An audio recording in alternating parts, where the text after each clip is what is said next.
Shalom Bahashim Yahweh Kodesh Israel. This is the Tribal Minister Prince Charlene Dean, Ben Ami Montezorian, Ben Yasha Allah Senior, the mighty Hebrew. I give all praise and honor to Yahweh, the supreme, intelligent, powerful one of our forefathers, Abraham, Yitzchak, and Yaakov, those striving for righteousness' sake. I say unto the family, Shalom Aleichem. It's definitely an honor and a privilege to be here today, Israel. Oh man, so much good stuff been going on, and at the same time I've been seeing certain things on social media I just want to address. First of all, I want to give a shout out to everybody who attended the grand opening at Dada's Bar and Grill here in Tanzania, East Africa. It was a beautiful grand opening. We will be, opening back up Tuesday. The time is basically, all day, all night. So I want to invite a couple of people in first before I address the showcase that Garfield did earlier, bringing this guy on by the name of Kevin G and some other people, when it pertains to Israel. Because I see that there's a fixation on attacking Israelites. And I notice they always attack the Hebrew Israelite culture dealing with pseudo scholarship, mainly from your Gentile powers that be. I know y'all hear a clicking sound. That clicking sound is me inviting people. So let me just invite some people. Right now for me it's 3:08 a.m. Tanzanian time. So let me get this thing cracking, because I'm noticing that this generation of so-called scholars are contradicting their master teachers from the past that said that the ancient Israelites were an Afrocoid people. I think trying to prove that the Israelites were white is preposterous on your end, Garfield. I don't understand what you're trying to do, what you're trying to convey, and why you're pushing this false narrative. See, these guys won't debate nobody like me because they don't have no ground footwork. They're just dealing with the same regurgitated scholarship. First of all, I want to also give a shout out to Issa Makdi who put me on to this. So that's why I'm addressing the situation. It's funny how people in the live chat on Garfield's so-called commentary with this guy, Kevin G and others, you know what I'm saying? They talking about, see, this is new scholarship we didn't know about. What you mean you didn't know about it? The stuff that Garfield and all them are talking about is old information. This is nothing new to real scholars in the Israelite community. You know what I'm saying? Trying to make it seem as though Israelites were white. This is what they want you to believe. They want us to believe that when the Romans invaded Jerusalem, 70 CE, that the Israelites were white people, right? You're Gentile people that ran into Africa and mixed with the indigenous populations. And this is how you're having, this Israelite presence in Africa. This is what it went from conversion, right? Because remember, we were just converts and all that, to now Israelites did migrate into Africa, but now they white. You notice how the narrative constantly keeps changing over and over. You want to know why? Because they're not dealing in ground foot research. Why do you use the Euro-Gentile understanding of the historical narrative to try to disprove Israelites? Like, this is sick, man. Out of all these different religions Garfield can attack and cultures and way of life, why does people like him, Sinetta, the rest of them, why do they constantly focus on Israelites? What are y'all afraid of? Why are y'all afraid of the rise of Israel? I believe, I'm going to be honest, I believe a lot of y'all cats is agents. I'm keeping it real. I believe a lot of y'all are covertly or overtly working with the government, man. Because what is this modus operandi of y'all constantly attacking Israel? Like, y'all don't get no ratings unless y'all attack Israel. Since y'all want to attack Israel, I'm going to attack you. You understand what I'm saying? And how you move. Let me ask y'all something. Garfield claims he has Dagger Squad University or Garfield University. Where's your accreditation at? the Mighty Hebrew University, we're an accredited university. When you go to tmhu.org, every time you finish a portion of your course, you get 3 credits for each certificate that you get, and it builds up. And before you know, you can get your associates, your masters, then your doctoral at the Mighty Hebrew University. It's an official online accredited university. Where's your accreditation at, Garfield? But you claim that you're dealing with scholarship. What is your fixation on attacking Hebrews? Okay, we're going to get into all that. I want y'all to pass this and spread it because I'm going to be up for a while. I'm hungry. Yeah, sleeper cell agents, that's what they are. I want to promote a couple of books that y'all should get. This one right here is called The Revelations of Daniel, Yah's Prophetic Utterances, Babylon, Persia, Greece, Batolian, Cilicia, Macedonia, Thrace, Rome, Western Europe, America, the UN, to Black America and Mankind by Elder Yehoshaphat Israel. This is a must book to get. Mine just came in the mail all the way from Africa. Y'all know I'm here in Africa. My elder Yehoshaphat, I used to write for, well, I'm back writing for him now, the Jerusalem Chronicle newspaper. It's a must that you get. I'm talking about real scholarship, not pseudo. It's over 500 and something pages. You know what I mean? And it just came out 2019. So y'all need to get this. Y'all need to cop this to show how the book of Daniel, okay, is a historical document, and how through the prognostications you can see through the book of Daniel everything was true. Excellent book. That's the author right there, so y'all can see a so-called black man, one of our elders, a very respected elder from Memphis, Tennessee. From New York City, y'all need to get Kashub, the Day and Night Historian book, also known as Vincent Hutchinson. He has a book called From Assyria to America. The 12 tribes are in derision. Y'all want to get this. Very good book. Get this, y'all. I mean, he goes and he proves that the Israelites are not only a black people, but they're actually us. I mean, I give you some illustrations real fast that he shows. I mean, he goes into detail. He just got back from Egypt. He did some research over there. He's constantly working on books consistently. A very brilliant scholar. As you can see, he's a so-called black man too. Okay? You definitely want to get this book right here. Today we're going to focus in my book, Our True History, the Diaspora and Our Freedom. We're going to get into that. So I'm glad Mika on here because you know, you like, I'm not saying like you like dry snitch, but you know, you go back and let them know that we live. I'm talking about your homie Garfield. You know what I mean? Because there's an attack. Why y'all so fixated on Egypt?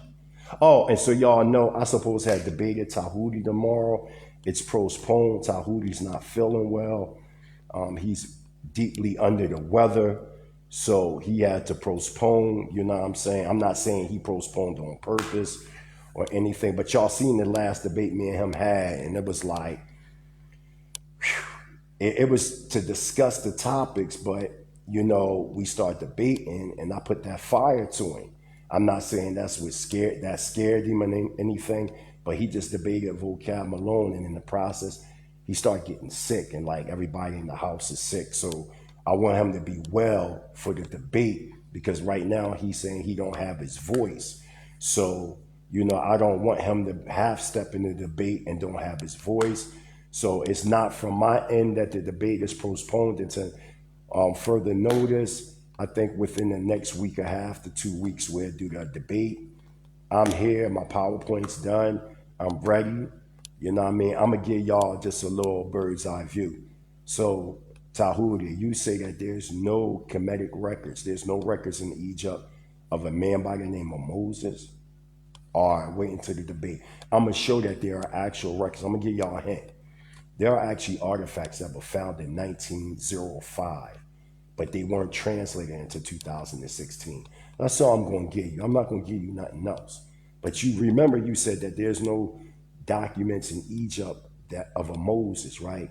Nor the Israelites. And then you also said that you want to hear from us prior to 332 BCE, calling ourselves Hebrew. Well, I'm going to show you in actual Kemetic records that we ourselves were calling ourselves Hebrew. Okay? But I can't give y'all no more because then I give away my PowerPoint. You know what I'm saying? And remember, family, when this takes place, don't be fooled by letting Tahuti type in something as I'm showing the presentation to try to debunk, because I fact checked all the resources. And right now, what archaeologists are saying is they can't debunk what has been brought forth, but they're not pushing it academically to the world because it's so-called new information that is still being researched. But my thing is, how is it new when it's been around since 1905? Y'all motherfuckers just didn't translate it into 2016. So you mean to tell me for over 100 years they had this information and now they just pulling it out? I got you, Tahu. I told you, be very careful before you get in the ring with me. See, I purposely did the pre-debate. Then from there, I purposely did, we're going to talk about the topics because I wanted to see your debate skill. You know what I mean? And even though you beat Vocab Malone, but it was really by like a landslide. Like when I debated Vocab Malone in 2016, I destroyed that nigga. I destroyed him. You see it right on DCB channel. It was me, Chief Uziel, Sister Imuna, Zion Lex. We had a whole panel discussion. A couple other people. Vocab Malone was the guest. Man, I destroyed him so bad that Zion Lex had to stop it. Like, all right, Mikey Hebrew, he had enough. Like, I don't play with these devils, period. So let's get to the point. Garfield, what is your fixation on attacking Hebrews? And I know, Mika, you watch, and Mika, what's her name? Mika Florida, because you run back and tell everything. That's what you do. You know what I mean? I'm not saying it's a good thing nor a bad thing. You know what I'm saying? But that's what you do. You know, it's not good to constantly, every time you see something, go run and tell. You know what I mean? Let the man find out on his own. Shit. He ain't paying you. You know what I'm saying? But mix all that. Let's get to the point.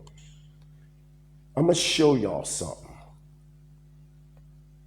This is the type of shit he quotes. Out of my book, Our True History of the Diaspora and Our Freedom, right?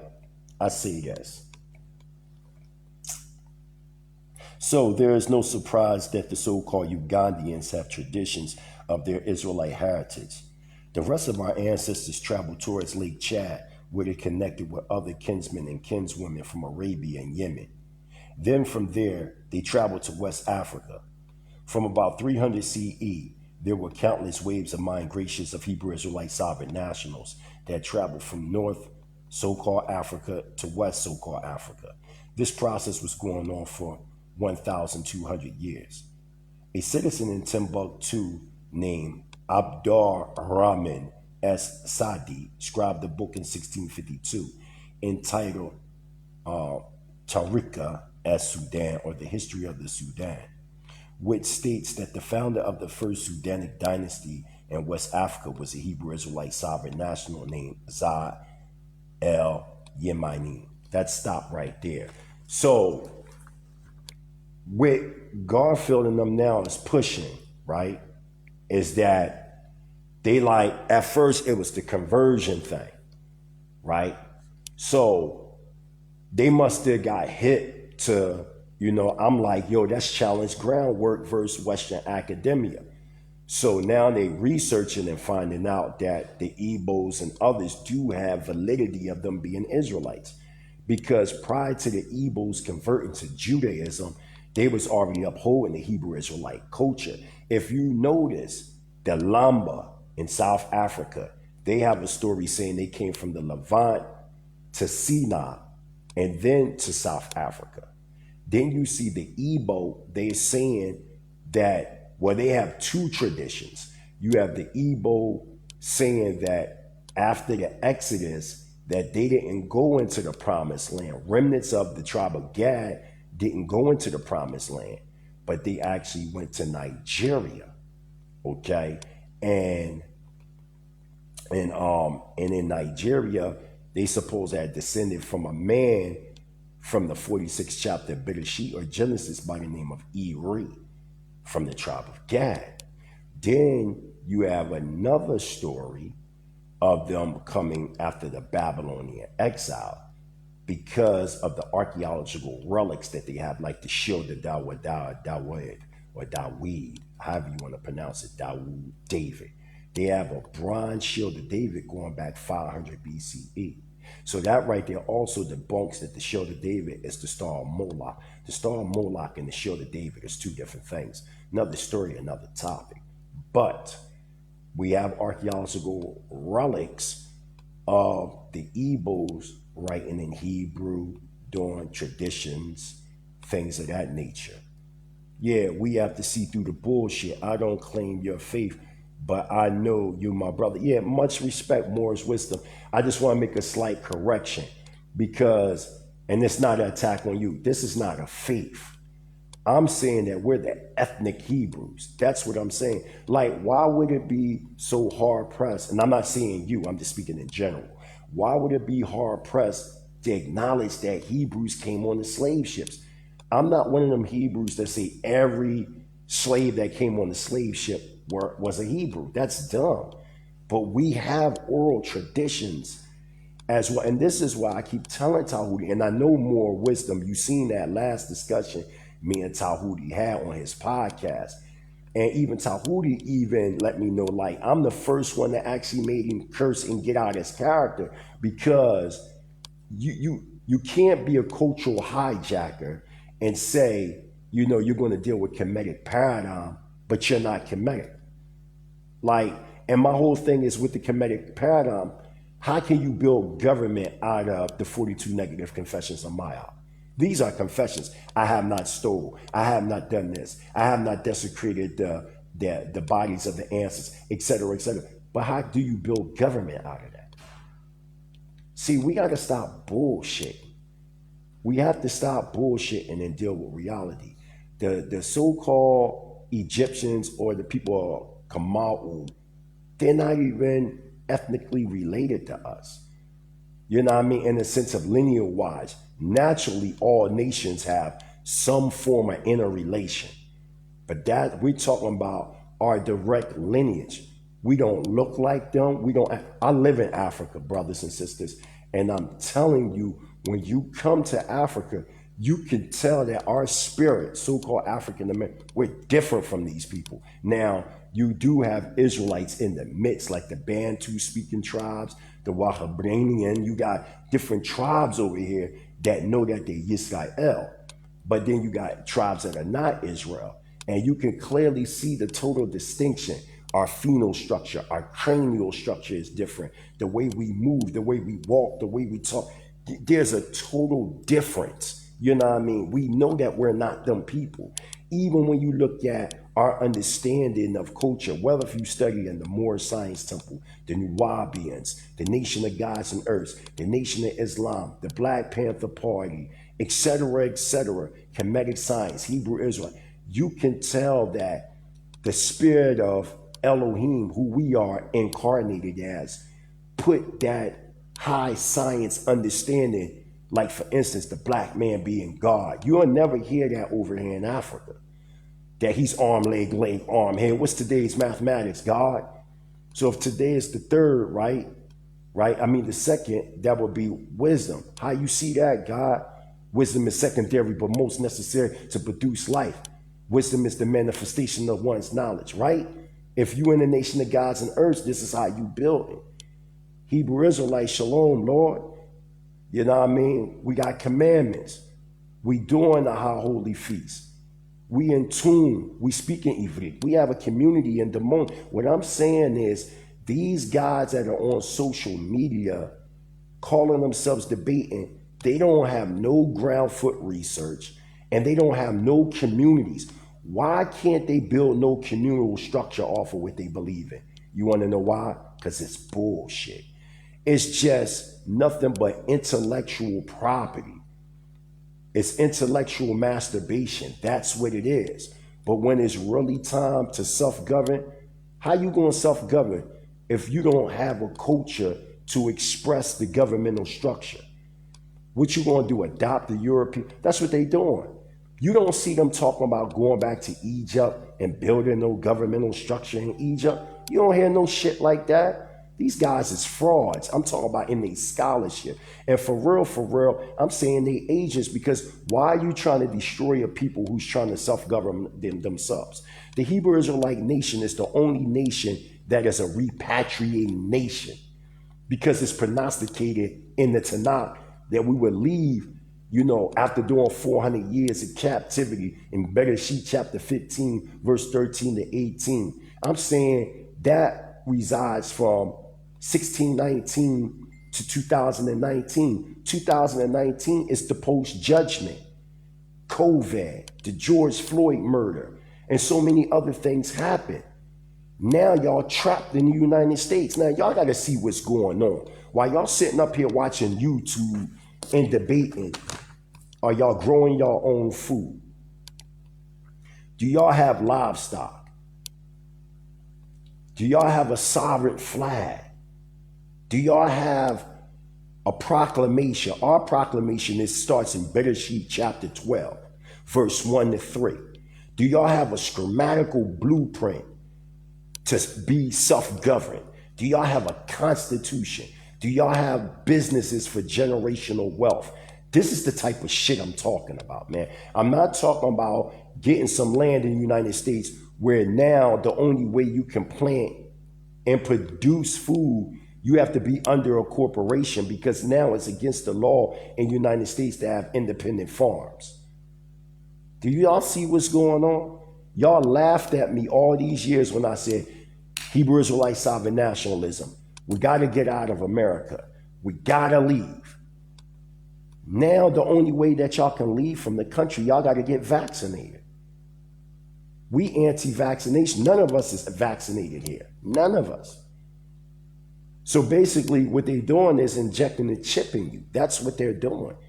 And as my Isha broke it down in the interview, when I interviewed her, called COVID-19 and the Totalitarian New World Order, the rise of the Totalitarian New World Order, you're a Gentile New World Order. That's what you're seeing. But there has to be a resistance. But you can't resist just debating on YouTube. I gather, why you think the black conscious community is pushing the jab? We're not pushing the jab, but they notice everything they doing is in defense for the Euro Gentile. The way they study and they deal with Western academia is on the side of the enemy. Like, why would the same enemy that enslaved you turn around and save you? Then they try to tell you science, there's no biasness in science. What are you talking about? Like, for instance, craniology. It was the study of the cranium. But when they created this pseudoscience, it was to produce white supremacy. Okay? And in their mind, whoever had the biggest brain, they were the more advanced. So in their mind, the Chinese were first, then the Euro Gentile, then the red man, then the so-called Negro. You got to really hear these. And they built the foundation predicated on science. The foundation of modern day science is predicated off of racism. Still, when you look at eugenics, Planned Parenting, all these systems still exist today. They just evolved, but the foundation remained the same. It's not as if they destroyed the foundation and did something different. When you look at, when you look at Egyptology, it's predicated on white supremacy. That's why you got neo-Egyptologists challenging modern day Egyptology. Tahuri, I put you in the corner when I asked you about Manetho, Menethor, Manatho, however you want to pronounce his name. What I'm saying is the way that you get the dynastic Egyptian chronology is based on Manetho. This is just a historical fact. But you said on your podcast you don't deal with Manetho. So now my question to you is, how do you tell your Egyptian timeline? The only way you're telling your Egyptian timeline is through Manetho. When you look at Egyptology, it's predicated on Manetho. Tahuti, you argue and say you don't want nobody to use Josephus.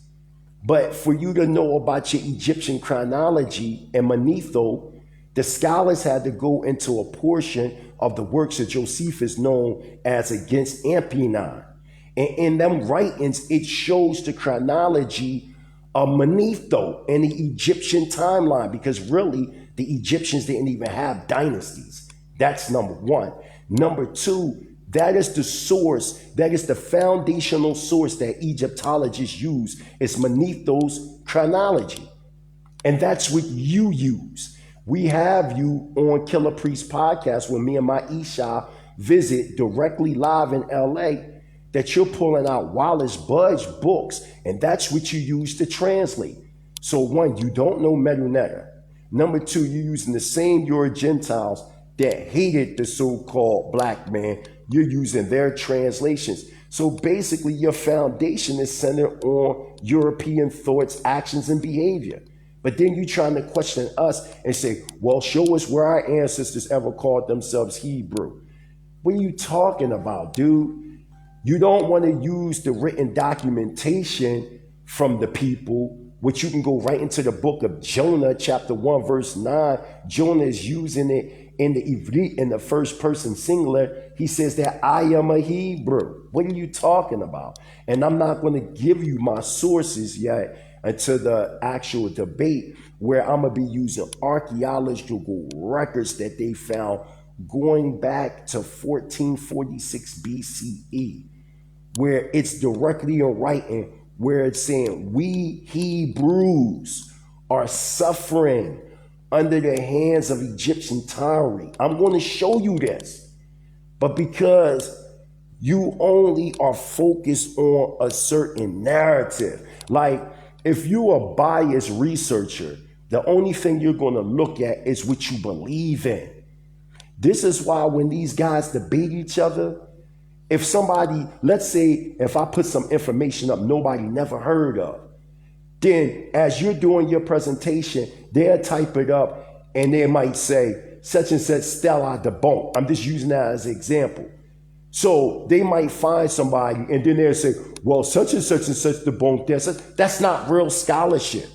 You did not research it. You just Googled it, and whoever you seen feel as though it's debunked, you run with that. These guys is crazy. Everybody, when y'all come to Africa, mainly Tanzania, get one of these. These are so good. It's different flavors. It's all natural.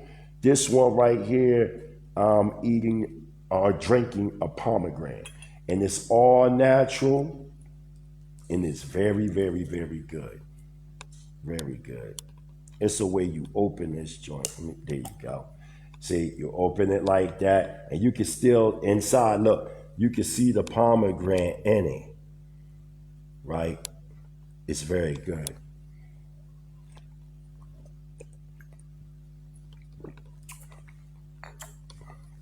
Oh, if you're looking at this, Sister Neftali, we will do a part 2, because I had to promise her, but I was under the weather when we did the antediluvian world of the ancient Hebrews, and I had a little cold. I'm healed now, so we will get into that again. But back to my point. Let me finish reading this off, because I'm on you, Garfield. I'm just letting it be known that you do have real scholars in Israel that can challenge these brothers. But my whole thing is this: why would I challenge people that haven't elevated? Listen. I've been debating, I've been teaching going on 31 years. I debated the best scholars, okay? And what I'm saying is, when I first met Garfield and all these different people, I was just coming home from the university, started the Mighty Hebrew University, continued debating where I left off at. But now I'm in Africa, building a community, visible business. Y'all see it. but they're still stuck on this debate mode. You want to know why? Because what they believe in don't produce any substance. They can't produce what we're producing because it's not a part of their paradigm. So it's like a jealous woman. When a man moves on in life, that woman can get jealous and try to sabotage the relationship. This is what Garfield and all of them are doing with the Hebrew Israelite community, because Israel is growing worldwide. I don't care if you're Torah only or Messianic. Israel in general is growing worldwide. All over, you see Israelites rising all over Africa, all over Asia, all over Europe, all over Australia, all over China, all over the Americas. The black conscious community is known based on debating Israelites, not because they put in actual footwork and established communities. Now, individually, you might have had individuals that might have repatriated to Africa, but you don't have no group of repatriating comedians from America going back to Egypt. You won't see no shit like that. But guess what? You got an Israelite group such as GEO, even though I'm not a part of GOCC, but they Israelites, right?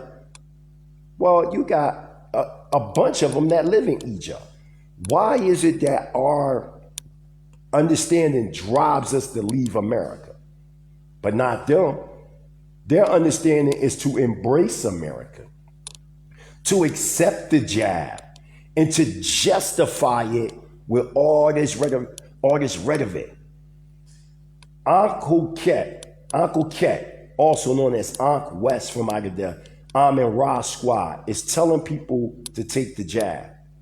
He debates on Sinetta biologists, and Garfield was there, and they lost poorly. How you going to debate the monster that created this shit? Y'all lost that debate. Everybody seen it. Everybody, Divine Prospect, everybody know was there. Y'all thought y'all was doing something special. Well, at least we were the first to such a... That's not the point.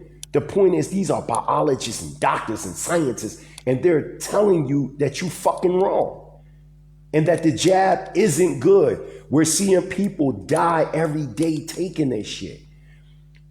Dying of cardiac arrest, heart attacks, getting blood clot, all kinds of stuff, but you still telling people to take it.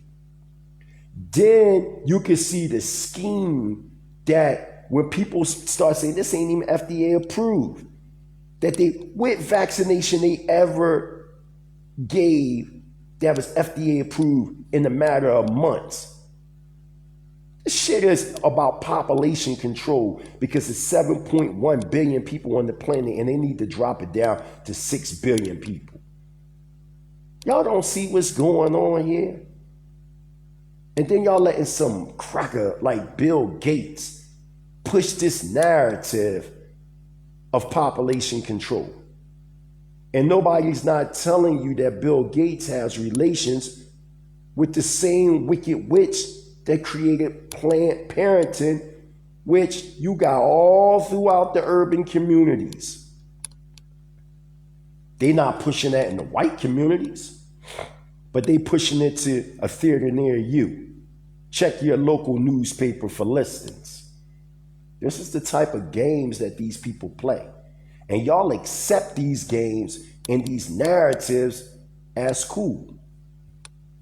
See, every time we look at our fringes, we are commanded by Yahweh Unso to look at our fringes to remind us of the Torah, and not just to remind us, but to do Torah. But when it comes to them, they have no boundaries. They remember these guys, they curse the Most High. Why are we even dealing with these type of people? If we looking in the Torah in the 13th chapter of Deuteronomy, don't it tell you if one comes to entice you with another power, that you supposed to be the first one to lay hands on them? But y'all still embrace these people. Y'all still go on there. If you going on their platform, it's just to strictly destroy them. But I advise us to stop fucking with them.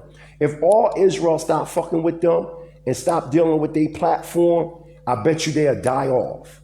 We keep them relevant. They don't, for us, we don't need them. They need us. We don't need them. We don't need Garfield. How we need Garfield? Let's be honest. What has he done in our community but slander people, threw people past up, try to judge them, and they don't even have a pot to piss in nor a window to throw it out. But they so obsessed with judging other people. If we leave all this alone as Israel right now, what would we do? Let's be honest. If we look at the Hebrew Israelite paradigm, it is strictly resistant against Western liberal democracy and anything that's anti-Yahweh. So if we leave that alone, what do we have to turn to? Let's be honest. Shalom, General. What do we have to turn to? We just gonna be lost in America. Let's keep reading out of my book, Our True History of Diaspora and Our Freedom. The name Za'am stems from Za-Min el-Yemen, which means he has come from Yemen. On page 47 of my book, you will see a map showing the reader that Za-el-Yemen went to West Africa by the way of Ouaggala in central Algeria. Ouaggala was a trading center for our Hebrew Israelite sovereign nationalistic ancestors. Za-el-Yemen set up the first Hebrew Israelite sovereign nationalistic dynasty's capital at Gayo on the eastern upper Niger River. The map that the reader sees comes from out of the 1930 CE masterpiece, The Lost Tribes of Myth by Alan H. Godbey. He makes the statement in the map, the Jewish kingdom of Qanath, or Ghana, was founded 300 AD by white Libyans / Berbers. Now, first of all, we know that these people weren't white. That's number one. But we got to understand the time that this was written. And we have to understand, okay,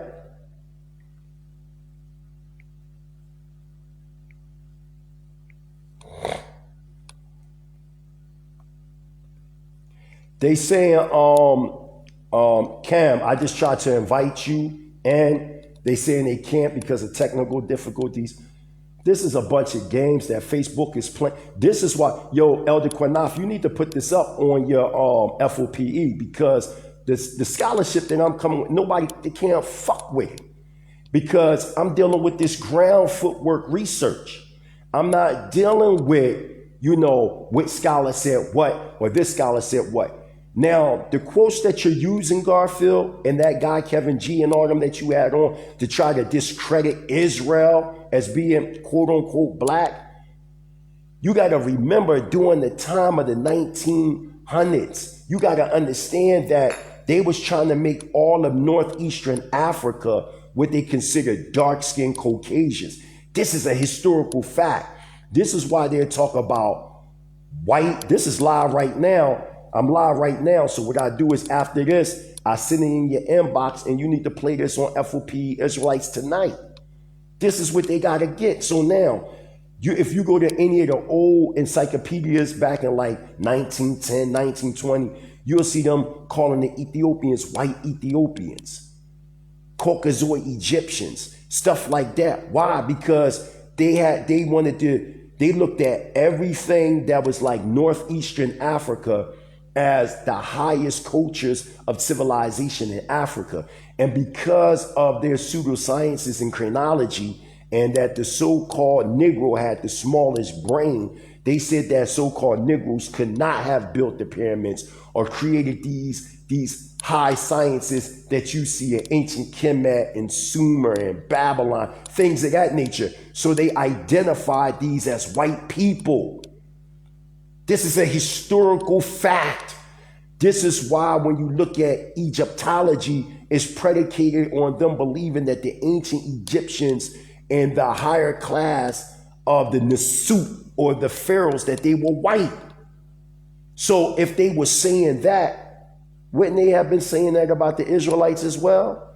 Let's continue on. So what Alan H. Godby said that don't make it true, because I'm gonna show you how he contradicts himself. And I'm reading this because this is the type of pseudo scholarship that Garfield was using with his guests earlier. Give a shout out to Issa Makdi, who put me on to the presentation.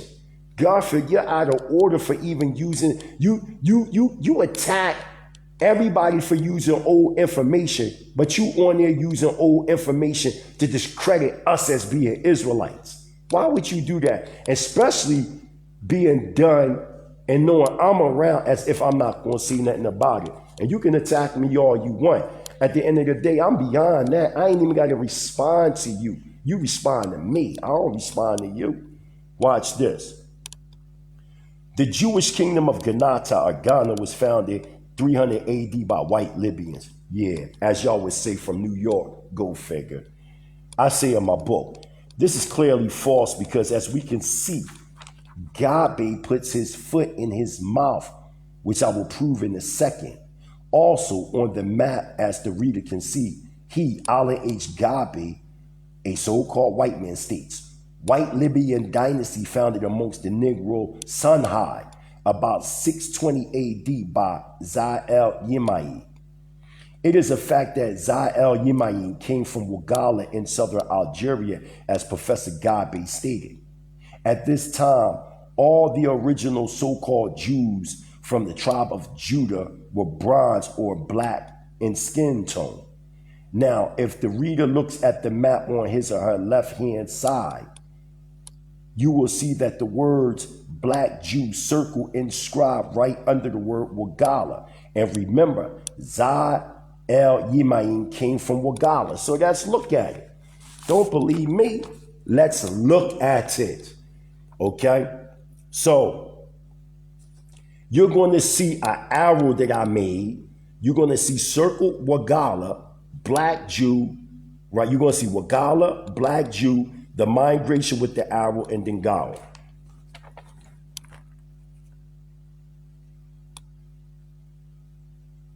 Now, there it is right there. So, within Dr. Alan H. Gabe's own book, he contradicts himself. He say that they white, but then when he uses this map, because this is a map going back to the 1400s, right? He uses this map. It clearly says Black Jew. He inserted white Libyan. He inserted that. But the actual map that he's quoting from, it don't say that. And let's even go even deeper. It says Yemen Jews and Falashas, Berber, Moorish, and Negro Jews. Am I lying?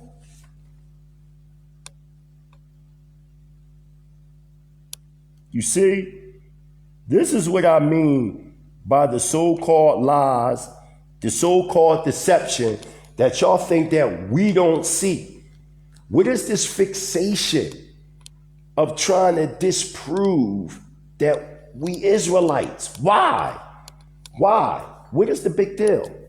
We saying we Israelites. Is that your business? So what? Listen, let's resurrect your master teachers. Do you respect the ancestors? I see if you do. I'm going to quote these again and some other stuff that I haven't quoted, but I'm going to quote these again because it seems like y'all have amnesia of what those black scholars before y'all said. Y'all used to have a high fixation of Dr. Alvin Van Septima or Sertima, however you want to pronounce his name. And y'all loved him. He wrote, They Came Before Columbus, African Presence of Early America, African Presence of Early Europe, stuff like that. African Presence of Early Asia with Rashidi, the late Rashidi, stuff like that. Y'all enjoyed all that. But then all of a sudden recently, now Dr. Alvin Van Sertima is pseudo.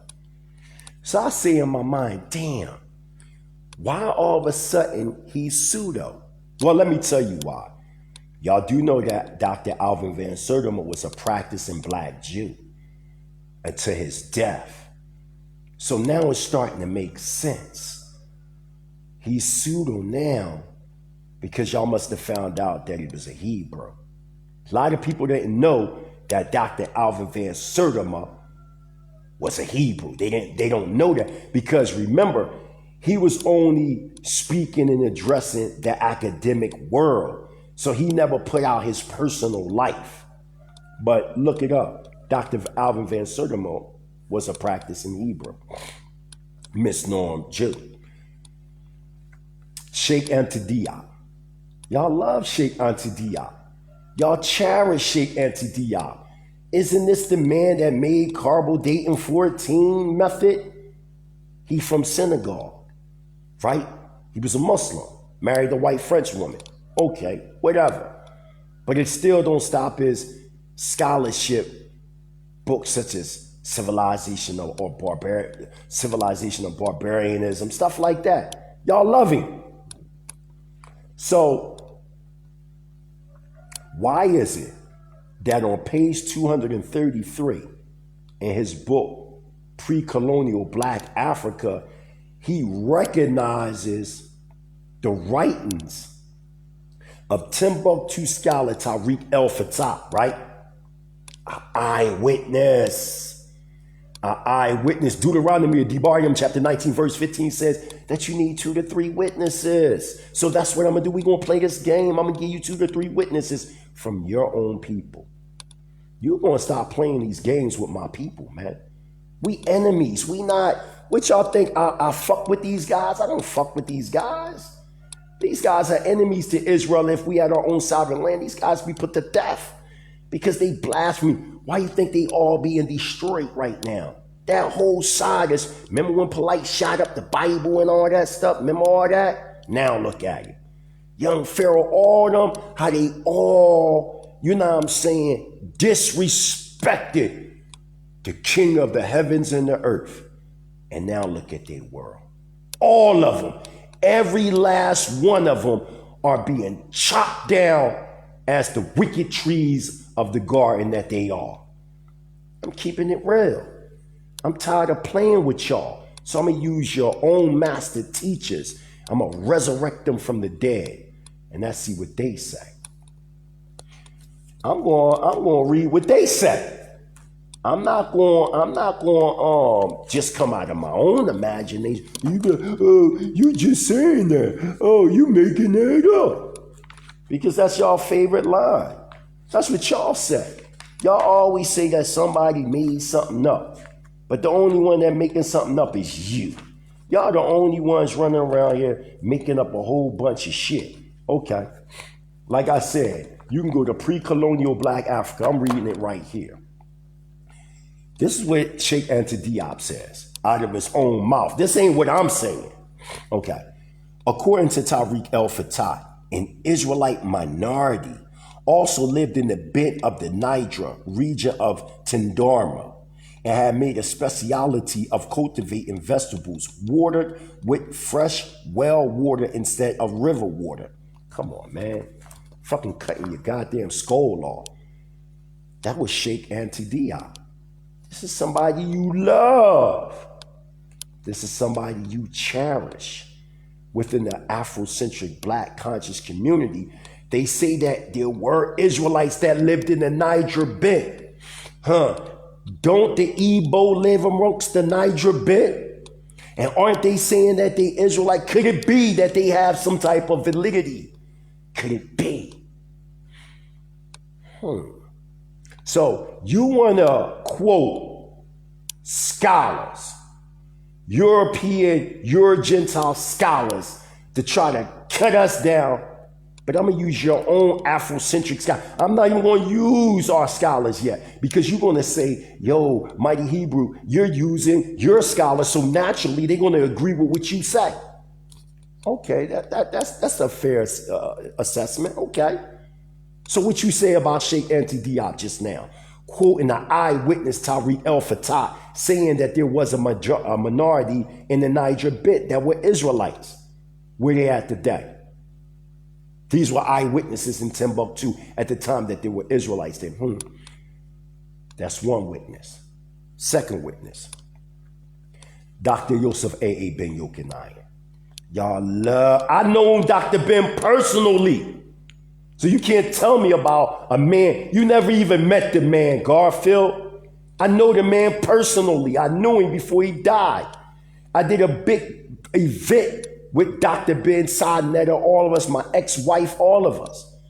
And anybody that know when I was on, me and Zabat were the first Hebrews dealing with Sadnetta back in the day. There wasn't even no Garfield. Garfield didn't even exist. There was no Garfield. There was no young Pharaoh. There was no Shaka Akmos. It was none of them. The only original ones was me, Red Pill, Blue Pill, the late Professor Jack, A.A. Rashid, Ali Muhammad, Ampu, Natural Tahuti, not the Tahuti now, Natural Tahuti, Sarah Sutan Seti. I'm talking about these were the original power hitters of the time when the House of Consciousness first started developing. Y'all cats is new. Y'all cats is new. Y'all just come out the woodworks when I have fail and all that for violating parole and all that. And but when I came back, y'all came on the scene. Garfield came by the way of Facebook.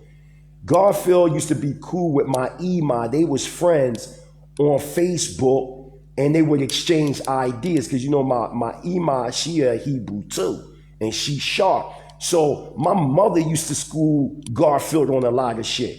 And I think because you had dudes like Hebrews in the Hood, James Cassell, you had the Hebrew War Machine with Nasi Yashavel, all them cats, they was bodying Garfield so bad. Moray Kananya, all them, they was doing him so dirty, he has this vendetta against Hebrews.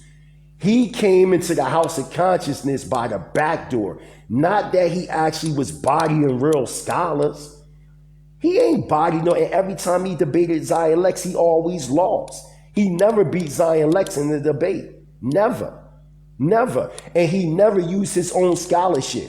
He never dealt with any of his own footwork scholarship. It was always parrot regurgitation of other people's works. We supposed to be challenging the social norm of Western academia by creating our own scholarship, meaning that I created Hebrew Israelite sovereign nationalism, Hebrew anthropogenesis, Hebrew cosmogenesis, understanding archaic antediluvian Hebrew symbolism, etc., etc. I'm saying, where's your scholarship at? Why aren't you challenging the devil who has been having us oppressed for almost 6,000 years? You're not challenging them. If you're not challenging them, you're a part of them. You are the enemy.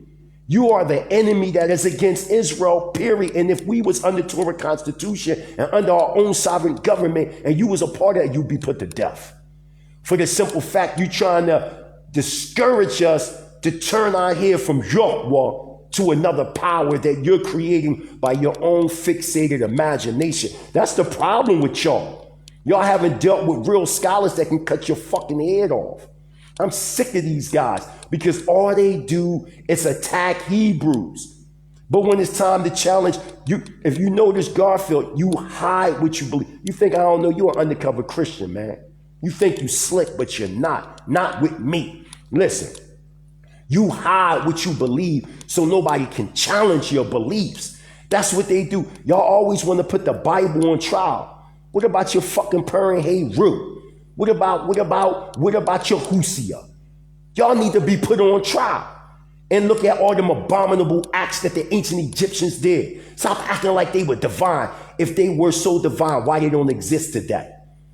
Why the pyramids ain't nothing but a fucking tombstone graveyard where people go as tourist attractions? Why ain't nobody, y'all so caught up and fixated in Egypt? Why isn't the Bija tribes talking that shit?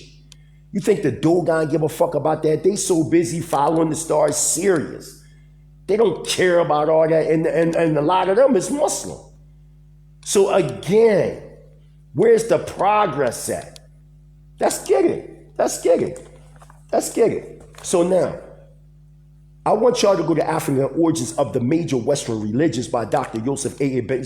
I got this on my head. I'll smash you. Garfield, when you was debating, right? When you was debating that other pseudo dude, Reggie, right? Because to me, they all pseudo to me. When you was debating Reggie, right? Ain't no doctor to us. When you was debating Reggie, right? Why is it that you had to go to the bathroom and get information from Rob Bourne? Get the fuck out of here. Get out of here. So again, go to African Origins of the Major Western Religions, pages 75 and 76. Shalom, Sister Naphtali, right? Go there, right? Why did Dr. Ben say during the time of the Greco-Roman incursion into the land, roughly 115 ACE of Syrencia, right? That the Hebrews who were indigenous to, this is what he said, who were indigenous to Africa, who are the so-called Negroes. This is what Dr. Ben say. That's not what I'm saying, but I am saying it.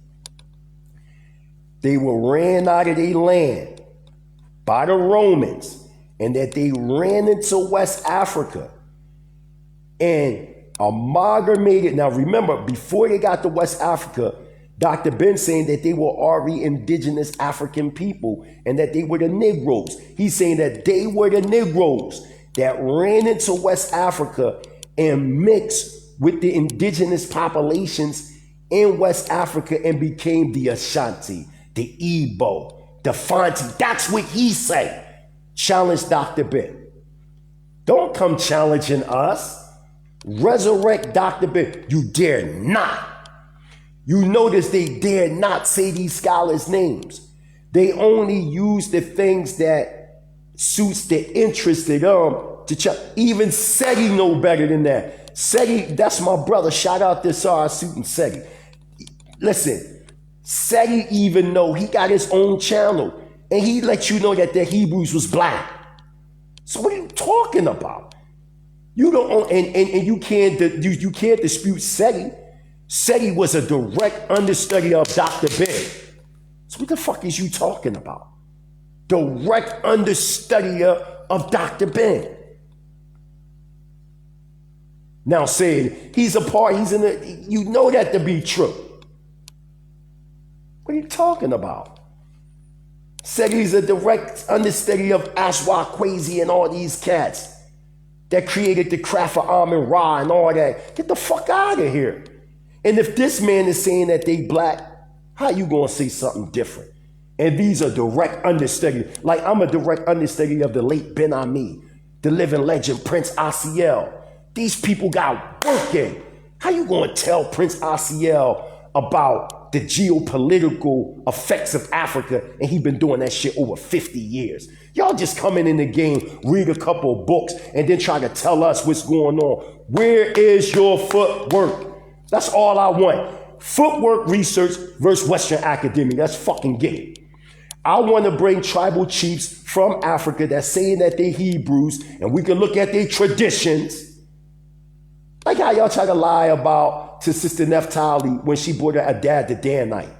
That was a banging quotation because when he was in South Africa, in East Africa, the areas in East Africa that he was at where he said the Hebrews were at, guess what? Somebody right now type in East African Israelites,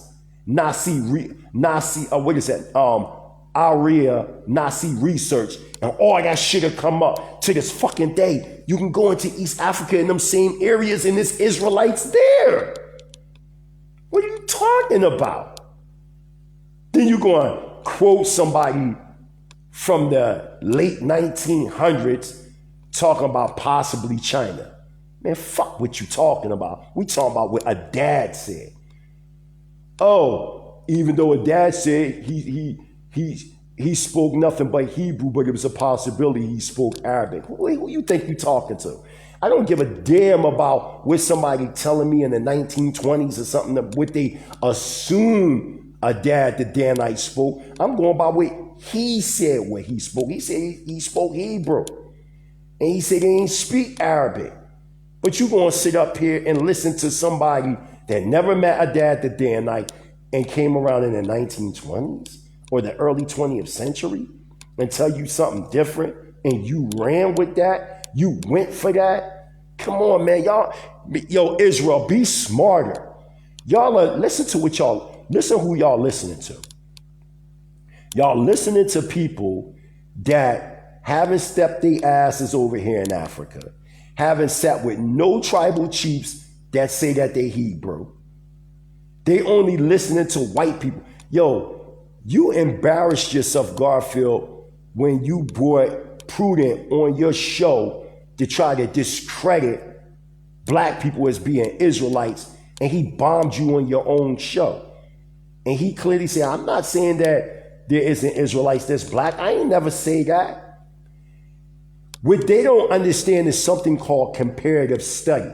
So when you're dealing in the academia world, like books, for instance, like Hebrewisms of West Africa, the book wasn't written by Joseph J. Williams. Joseph J. Williams compiled different scholar statements and edited it and compiled it into a book form. But his conclusion at the end, fuck what you talking about. I'm talking about the conclusion, and I'm talking to you like this on purpose. I'm talking about the conclusion of the subject matter as to what this man is talking about. This man is clearly saying out of his mouth, the conclusion of the subject matter is that there is merit that the so-called Negroes do have interconnections with the ancient Hebrews. At the end of the subject matter, after all the research from all the different scholars, ancient watchmen, because you try to use Hebrewisms at West Africa to say that blacks in America are Canaanites and that Joseph J. Williams said. That's not what he said. You quoting from a scholar within the book saying that. It was a conflict of interest amongst these scholars trying to figure out how is the so-called Negro connected to the Hebrew because of the Hebrewisms that they seen with the slaves in the Americas and the West Indies from a group known as the Coromantes. This is a fact, man. And they was taking the Ashanti and other West African tribes, and they were seeing, like, for instance, circumcision. Now, you're arguing and say, well, circumcision go from Egypt, this, that. The common people in Kemet did not circumcise. Only those that were initiated within their art, so to say, circumcised, and they were adults. Verse us, all the male children must be circumcised on the 8th day. The Creator's name in Hebrew Gematria, go ask Zion Lex if I'm lying. It comes up to 26. The Creator's name, Yahweh, Yohe-Wohe. The Tetragrammaton, it comes up to 26. 2 plus 6 is what? 8. That's the sign of the covenant. The Creator's name is being imparted inside or on the rod. That's what that was talking about. So I don't care if other nations circumcise. What I care about is the uniqueness of the circumcision. We circumcise all our male children on the 8th day to align with the Creator's name, Yahweh. We as a people have to stop playing these games. We gotta stop. Yeah, we know about the 613 commandments, 248 positive, 365 negatives. Either adds up to 613/10. There's a science behind that. It's a science in everything that we do. This is why I'm saying, stop listening to these people. You can't listen to people that don't have no footwork in. When you look at the evolution and the advancement of people, these guys are still in the dark ages. Y'all still debating intellectual property amongst the devil that hates you, and you going to the same devil and saying, are we Hebrews? Are we Hebrews? Oh, no, you're not Hebrews because we're saying such and such. Oh, Master said we're not Hebrews, so we're not Hebrew. That's exactly how you sound, Garfield. And all of y'all sound just like that. Oh, Master said we African. Well, let's make a correction. Technically, we're not African. Geopolitically, okay, I'm an African just for the sake of argument. But technically and ethnically, I'm not an African. Where does the word Africa come from? Aren't y'all do know Hebrew, right? Or Aramaic, right? Bereshit chapter 2:7. When it says about the dust of the earth, right? It uses the Hebrew word afar or afar, which means dust, soil. Then go to the 26th chapter of the book of Bereshit or Genesis. Don't it say that Midian had a son named Apha? Then you go to the book of Josephus. Did not the Afarites conquer your Punites, which is your Libyans? And everything south of Carthage, they became known as the children of Afar.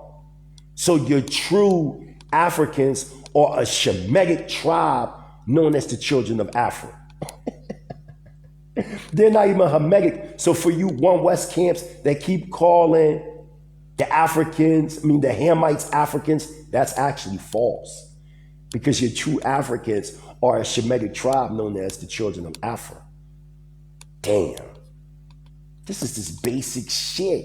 Now you would have known that if you would have read the book From Babylon to Timbuktu by Professor Rudolph R. Windsor correctly and stopped reading it as a novel book versus a book based upon comparative study. When you look at the book From Babylon to Timbuktu, it's based on comparative study. And then if you look, this is how you read it. When you're reading it, it might give you a number to go into the back of the book for the comparative study research. Y'all don't even know how to read the book. Y'all think, oh, he's pseudo. No, he's not. He's giving you, as a scholar, the comparative study. For you to go research, you would have known that the word Afra was dust, soil. You would have known that. You would have known where the word Africa came from. And that's why they called it the Dark Continent, because they got it from the Hebrew Aramaic word Afar. This is basic. This is things that we know. So far, remember Deuteronomy chapter 19, verse 15, we needed 2 to 3 witnesses. So we already got Sheikh Auntie Diop on your motherfucking top, resurrecting from the dead, telling you there was Israelites in West Africa. Tariq El-Fatah said it. I quoted him in my book, Pre-Colonial Black Africa. Oh, Sheikh Auntie Diop is in me right now. Ain't y'all on that ancestral shit? Well, your ancestor is clearly telling you, right, that there was a minority of Israelites that lived in the Niger Bent in Tundama, right? Another ancestor. Oh, y'all do believe in the ancestors, right? Now we got Dr. Ben saying that, right? Damn. Man, one of your the granddaddy of Afrocentric thought, Dr. John Henry Clark. I want to see what Dr. John Henry Clark said out of his own mouth, because y'all do love your ancestors, right? And don't act like you don't love your ancestors, because Negative Confession 39 and the 42 Negative Confessions of Ma'at said, don't desecrate the bodies of your ancestors. But y'all all up in museums, Reggie, giving tours, mummies. Aren't you a part of the desecration? You see, these people don't really believe in this shit. It's entertainment to them. Y'all actually believe that these guys really believe what they say? Y'all really believe that these people, we believe everything we say, you see? We believe everything that we say. But y'all don't believe what y'all say. Let's see if y'all believe what the ancestors say. I'm doing that on purpose because I'm clowning y'all. What will they do anything for that bad? Because they don't believe what they say. They don't believe in shit they say. Let's get it. Roman exploitation, taxation, and ruthlessness caused a lot of the original Africans in North Africa to move further into the body of Africa. The question is often asked, what happened to North Africa's black population? This is part of the answer. Dr. John Henry Clark in Introduction to Alfred J. Butler, The Arab Conquest of Egypt and the Last 30 Years of the Roman Dominion. So we got Dr. John Henry Clark admitting that quote unquote North Africans migrated deep into the body of Africa because of the Roman incursion, right? But then y'all might say, well, Mighty Hebrew, he don't mention the name of who these North Africans are. So what they got to do with the Israelite? I want you to see that, Garfield. There is a need now to study the migration of the Jews after 70 AD, when the Romans destroyed their temples and started the dispersal of the Jews of that day. Where indeed did they go? There is some evidence that some of them migrated south into the body of Africa. Dr. John Henrik Clarke, Notes for an African World Revolution, Africans at the Crossroads, page 276. Oh shit! Did the ancestor just resurrect from the dead and tell us that Israelites from the tribe of Judah, who he falsely called Jews, migrated or ran deep south into the heart of Africa to get away from Roman incursion? And he did say that there is evidence of that. And he also, in Abs invade Egypt, aligns them as North Africans. Thus, in Dr. John Henrik Clarke's mind, the so-called Middle East was nothing but Northeastern Africa. Because y'all know, prior to the excavation of the Suez Canal, which was a 10-year period from 1859 to 1869, that was all landlocked. See, these niggas don't travel, because if they travel, you can go right to Israel, where the tectonic plate is at. Even the Israeli government knows that Israel is a part of Africa. They even know that, because when you go on tours in Israel, they have where the tectonic plate is, that they tell you that Israel, through the tourism, is a part of Northeastern Africa. Even if you're talking about animal and plant life, right? That you can clearly see that the Negev Desert is an extension of the Sahara Desert, man. This is freaking easy. This is too easy, man. This is like too sweet. Remember the movie Penitentiary back in the day? The Boxer Bull, Too Sweet? This is too sweet, man. You know what I'm saying?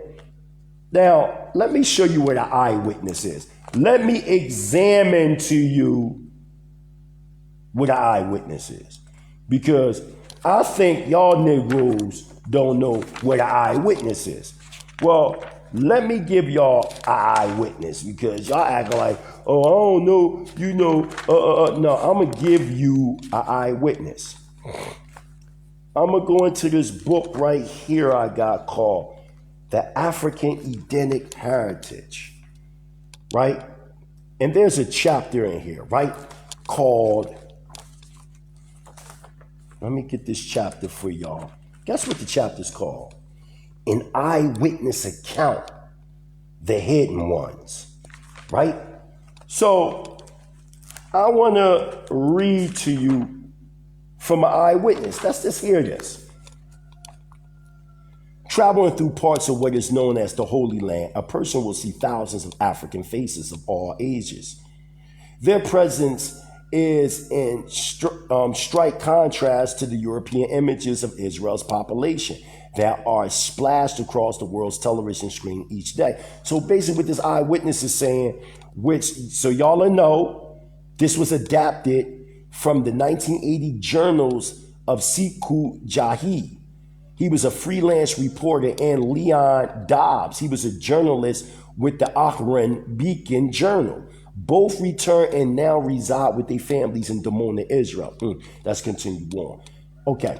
These black faces found from the Golan Heights in the north as far south as Ras Mohammed, and the stories they tell are convincing proof that Israel is a part of northeastern Africa. To converse with them will soon reveal that people of African descent are deeply rooted in the glorious heritage of the Promised Land. I had the opportunity to travel there recently and toured these remote areas with Prince Dr. Shalia bin Yahuda, historian with the African Hebrew Israelite community of Jerusalem.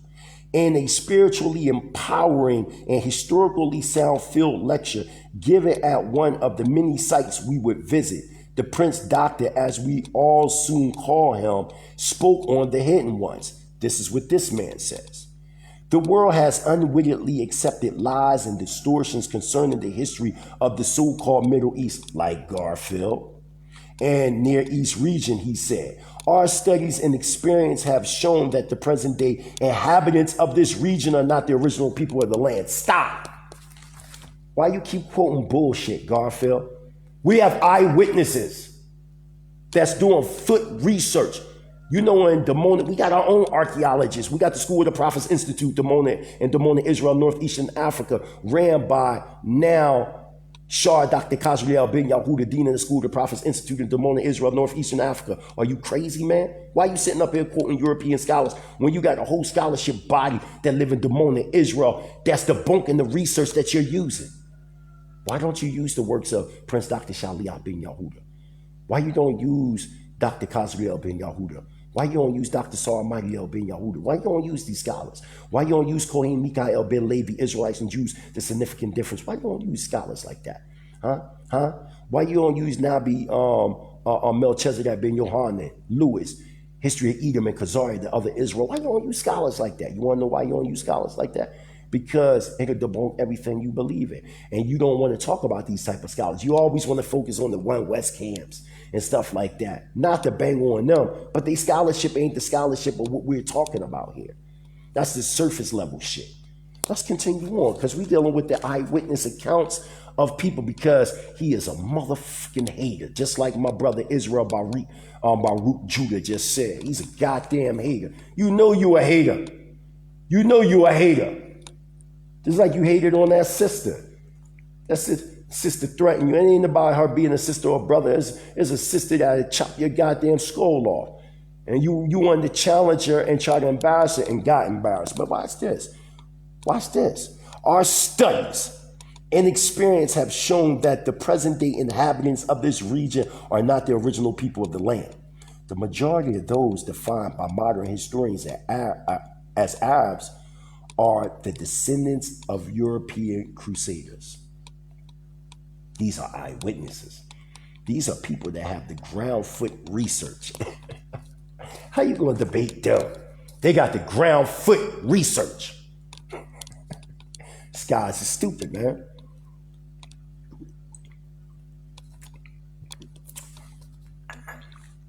And let me show you something.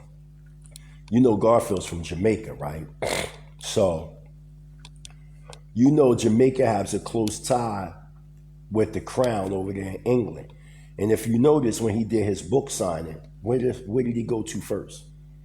He went to Europe, the United Kingdom. What is this allegiance with Jamaica with the United Kingdom? What the fuck is going on? We know, but that's another story, another topic. Why you ain't bring your ass over here to Africa? You got so much to say about Africa and people in Africa, but I ain't never seen none of y'all there. I ain't never seen. This ain't the first time I've been to Africa, but this is the first time I repatriated to live here for good. How you going to talk about Israelites in Africa, but you haven't even interviewed nor visit the communities of these Israelites in Africa to say if they telling the truth or lying? Why? Because Ngozi, as much as I love, that's my brother Ngozi. But just because Ngozi might say they lying, you run with that. Ngozi said such and such and such. But I talked to Ngozi personally, and Ngozi know that the original Hebrews are black. He know that. Ngozi knows that Abraham existed. Just because these guys are not openly telling y'all these things, I'm telling you on Yahweh, these are the things that they tell me when I'm talking to them over the phone. But you're kicking it like, oh, this is pseudo. Abraham is a fictitious person. He's just made up. How do you know that? Like, let's be for real. How the fuck do you know that? You mean to tell me all these people all over the world that have interconnections with Abraham, it's just all fake? That if we know that the Hebrew nation started as a family, you mean, all right, here's a prime example of what I mean. Listen, the transatlantic slave trade. Now, let's say if me and Sister Neftali, we brother and sister, we get caught up in the transatlantic slave trade, right? I get thrown over to sharks. They eat me, kill me. She remembers the story. Nobody documents it. She goes to the Americas. You know, she get married, all that, to another slave man. They have children. She tells the children, her children, what happened to me, her brother. And this is being passed down from generation to generation. And that's say in the 1950s. Now, a family member decides to write it. That's a lie. Because the European didn't document it, it's a lie. You see how they mind think? See how they still got y'all in the web of white supremacy, but they calling it black supremacy? You got to really look at what these people are doing. See, these are your modern day W.E.B. Du Bois. Straight like that. This is your modern day Boulay. They are enemies to us, man. They don't really fuck with us. They don't like us, man. I done seen these people disrespect mothers, fathers, children, sisters, brothers, putting people personal business out, slandering them. They don't know how to keep a scholarship. That's why I don't respect these dudes. Like where I'm from, a lot of stuff that these guys said would have had them killed long time ago. And I'm telling y'all the truth because of this. Because of their mouth. See, social media, you can be all you can be, but not in the army. You can be all you can be. You can be this doppelganger one minute. You can be this another minute. You can be whatever you want to be, whatever the feel-good moment. He said, Garfield nigga is trash, brother. All you can be, but not in the army. You can be the scholar. See, this is why it is so important for us to separate the youth from the elders. This is why the Torah tells us to go and seek the elders. What's going on, Qanath? Brian Dawson, man. I ain't seen Brian in a minute, man. You know I'm over here in Africa chilling. You know I gave a shout out on my new album, My Mental Is Never Destroyed. Go to Spotify all over the world. It's selling everywhere, iTunes, everywhere. Don't matter where you go, it's there. But yeah, that's my young brother, Brian Dawson. I'm proud of him. You know, he's in college studying to be a mathematician, or I think a physicist. I know he doing some real powerful shit. But getting back to my point as to what I'm saying, man, you know, like, yeah, you see I'm doing the big Qanath, man. You know, I got the business over there, the farmland, you know, the cattle, sheep. Shout out to General. He much help support in this movement, you know what I mean? Shout out to Zadokia. Shout out the Empress D, you know what I mean? Well, there's a couple of people. Shout out to Brian Dawson. Brian Dawson was there in the beginning, man. You know what I mean? Sending the donations, all that. You know, he helped like push Hebrew Israelite sovereign nationalism hard body. He in college now. I'm proud of that young brother, man. You know what I'm saying? He doing his thing, boosting up his rap career. He doing all that. I see you live here. Hallelujah. So getting back to the point as to what I'm saying, let me tag you in. I see that you in the building, Elder Yitzhak. Hold on, I got you. I'm putting you in now. I got you. You know I got you, Elder. Yeah, so getting back to the point as to what I'm saying, you know, be real, I've been battling these cats for a minute. So what I'm saying is we got all these so-called scholars. But then when we pull out their own scholars, I already done pulled up Dr. Ben, already done pulled up Sheikh Anta Diop, already done pulled up Dr. John Henry Clark. I'm about to go into John Lavelle. You know what I'm saying? I'm going to go into all y'all scholars. Jacob Correttas, Obanga, None of these people are saying that the Hebrews were white, but you. How is it that Mr. Miyagi is saying they black, but Danielson saying they white? Instead of you continue to wax off, wax on, you want to now do what you want to do.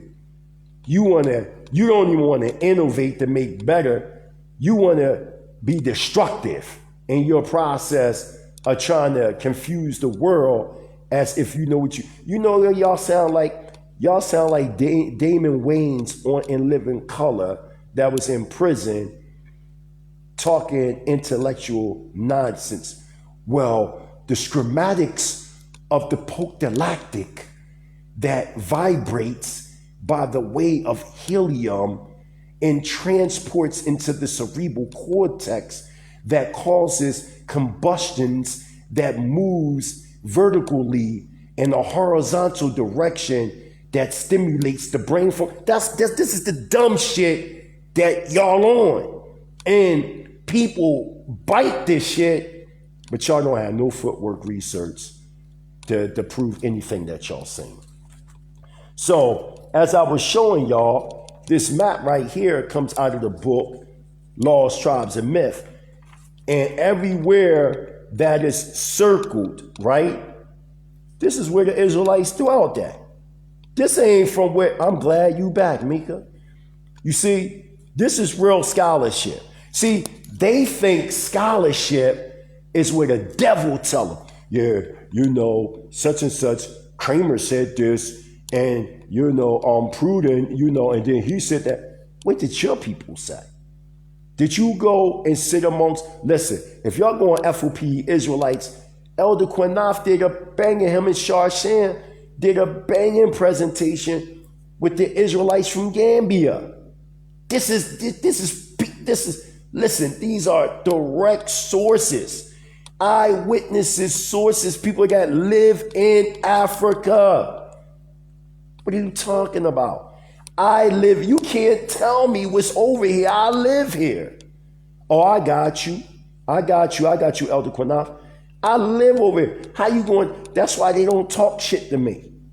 Oh, and so everybody know, you know, the debate with me and Tahuti tomorrow is postponed. Tahuti is under the weather. So I keep y'all posted when the debate, I'm ready. My PowerPoint, oh my gosh. Tahuti better be ready, Holmes, because I'm telling you, I'm not even gonna lie, I'm gonna murder you, Holmes. Like you won with Vocab Malone, but that was like a landslide, man. You supposed to have destroyed that devil, man. You don't supposed to be playing with these devils, man. You fucking tombstone them niggas. You understand what I'm saying? Like, come on. Because with Tahuti, his whole objective is like Yeshua don't exist. That's not true. Yeshua did exist. Mori Yeshua Bar Yosef did exist, man. Now, even though I'm Torah only, he still was a historical man. That's stupid. That's stupid. Now, me, you know how I would have easily bodied Tahuti? I would have went and got the death certificate of Yeshua that's in the British Museum that was written by Pontius Pilate. That would have been easy. That's in the British Museum. That would have been easy to tombstone you, Tahuti. But, what's his name? Vocab Malone was doing all this, that. And to be honest, Vocab was sticking to the point. Tahuti, yeah, you won. But the reality is, real scholars don't deal with that thought process no more, where y'all might try to take the story of Yeshua and try to compare it with Heru. And then y'all say, see, this is a plagiaristic collection of stuff from Kemet. Real scholars don't even deal with that no more. Y'all, man, is that my old head peoples from North Philly? If that's peoples from North Philly, say something to me. I see Fred Peoples. I don't know if that's peoples from North Philly. That's my family. I don't know. I'll wait. If he says something like, yeah, something, then yeah. What you say, he's getting weak thinking about the debate. I know, Elder, you peeped that. Because you got to remember, I just dialogue with Tahuti on his podcast. You know what I'm saying?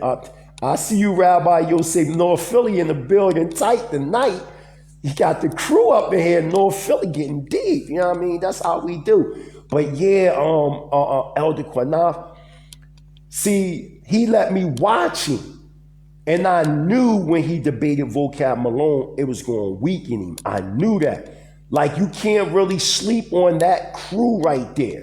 Like, even though, like, somebody like me, all right, he garbage. 2016, I bodied him on DCB. You know what I mean? I already know, Rob B. I already know how you roll.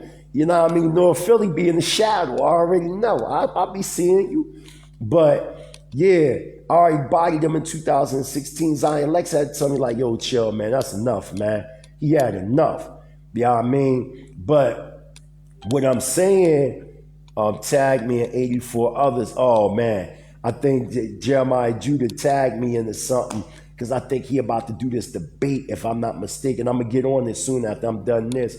On this light joint, he debating this brother about light is the creator, when in fact, light is just the spark of intelligence of the creator, not necessarily the creator. The creator can't be defined as anything that we can perceive. You know what I'm saying? We only can understand the creator by dimensions or polarities, but that's a different story, a different topic. I ain't going to touch on that. So, yeah. So we got eyewitnesses. So let's continue on, man. Let's give y'all a few more quotations. But this is how you body these dudes. You know what I'm saying? So now, if we looking at Wayikra, falsely called Leviticus 26:33, the Most High said, and I will scatter you amongst the heathen, and will draw out a sword after you, and your land shall be desolate, and your cities wasted. Debarium, or Deuteronomy chapter 28:64, and Yahweh shall scatter thee among all the nations, from one end of the earth into the other, and there you shall serve other powers and gods, which neither thou nor our fathers have known, even wood and stone. So what are you talking about, man? Let's find out if that happened to us. I'm going to go to the ascended master teacher Adonenu Rabbeinu Ben Ami Ben Yisrael Ha Mashayach, affectionately known as Ben Ami, in his book God the Black Man in Truth, page 14. Many of the descendants of Abraham followed Moses from Egypt, but some remained in Egypt while others migrated south and westward. Stop. Wouldn't that not coincide with the Igbo story through E-Re in the 46th chapter of Genesis, that remnants of the tribe of Gad migrated after the Exodus, and they didn't go straight to the land of Israel, but some migrated westward? Okay, let's continue on. Those migrating Hebrews explain why traces of Hebrew culture can be found throughout West, Central, and East Africa. Many scholars believe that the ancestors of the Fulanti, Ashanti, Iwi, Yoruba, Bantu, and other peoples were in fact early Hebrew Israelites.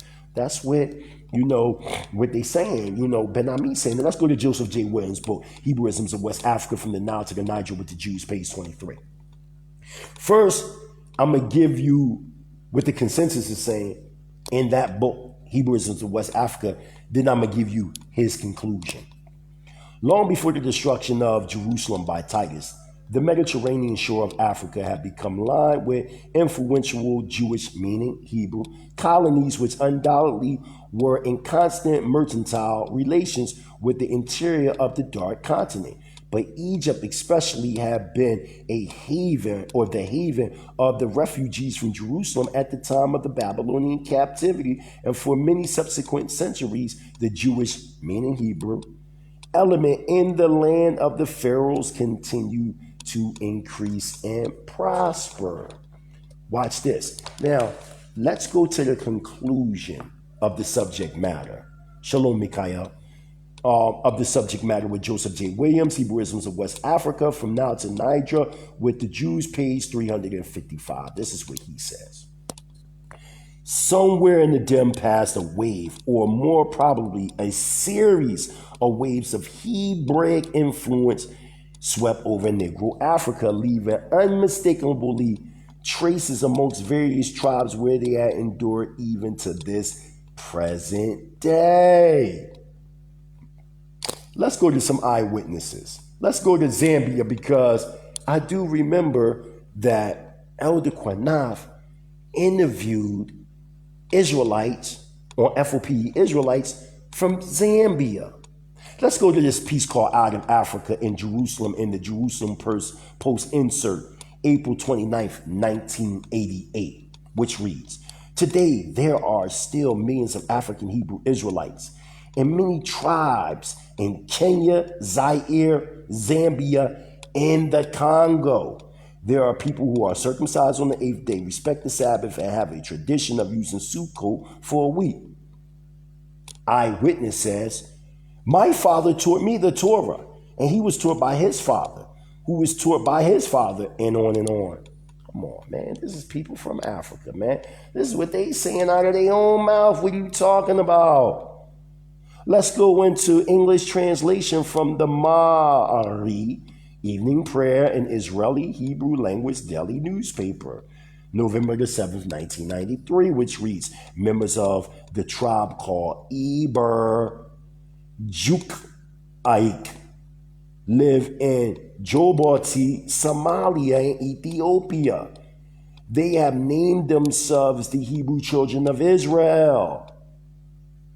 So you wanted Tahudi for me to give you our people calling themselves Hebrew.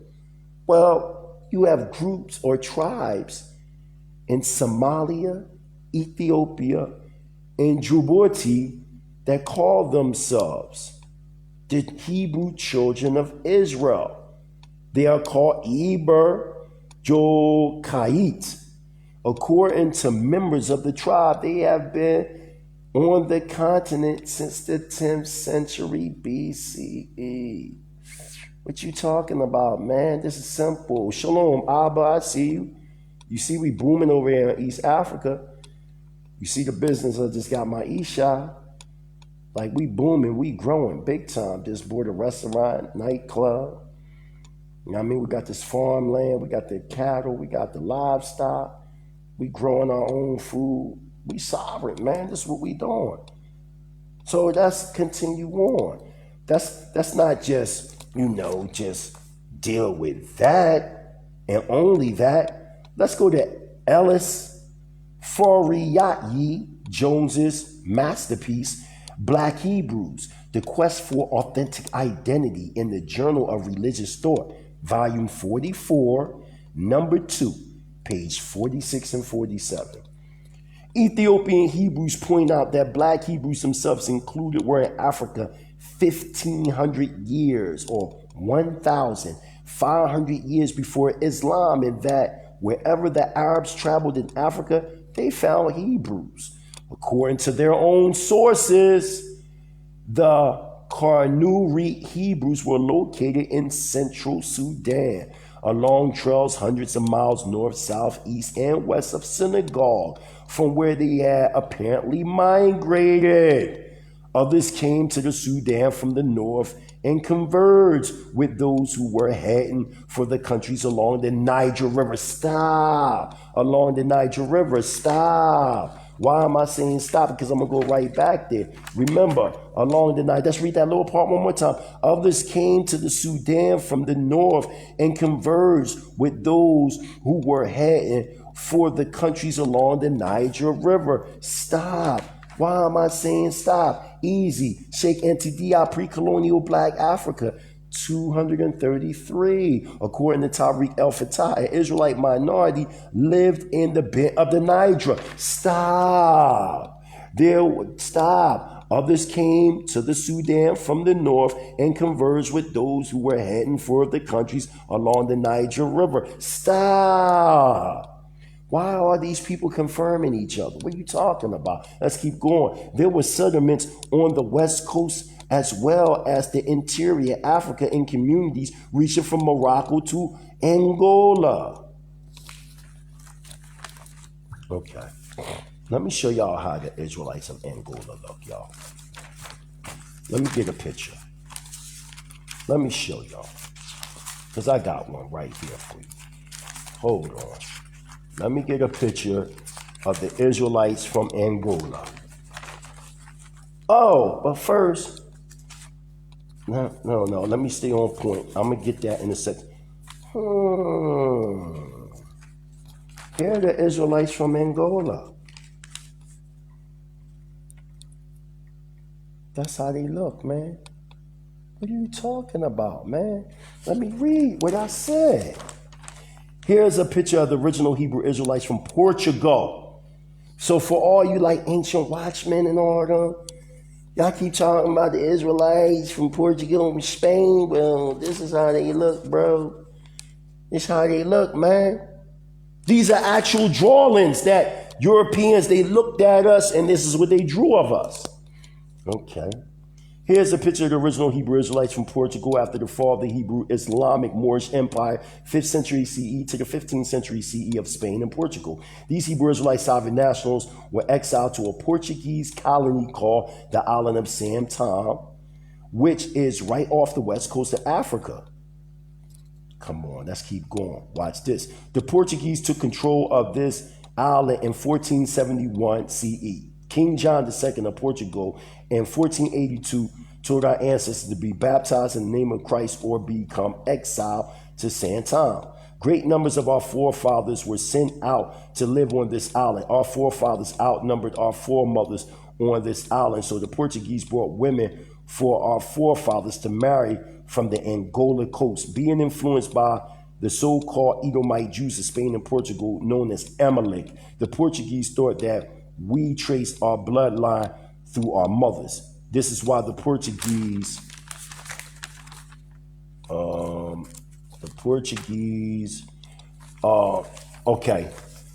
fully perpetrated the mixing with the Hebrew Israelite men on the island of Sam Tom and the women of the Angola coast.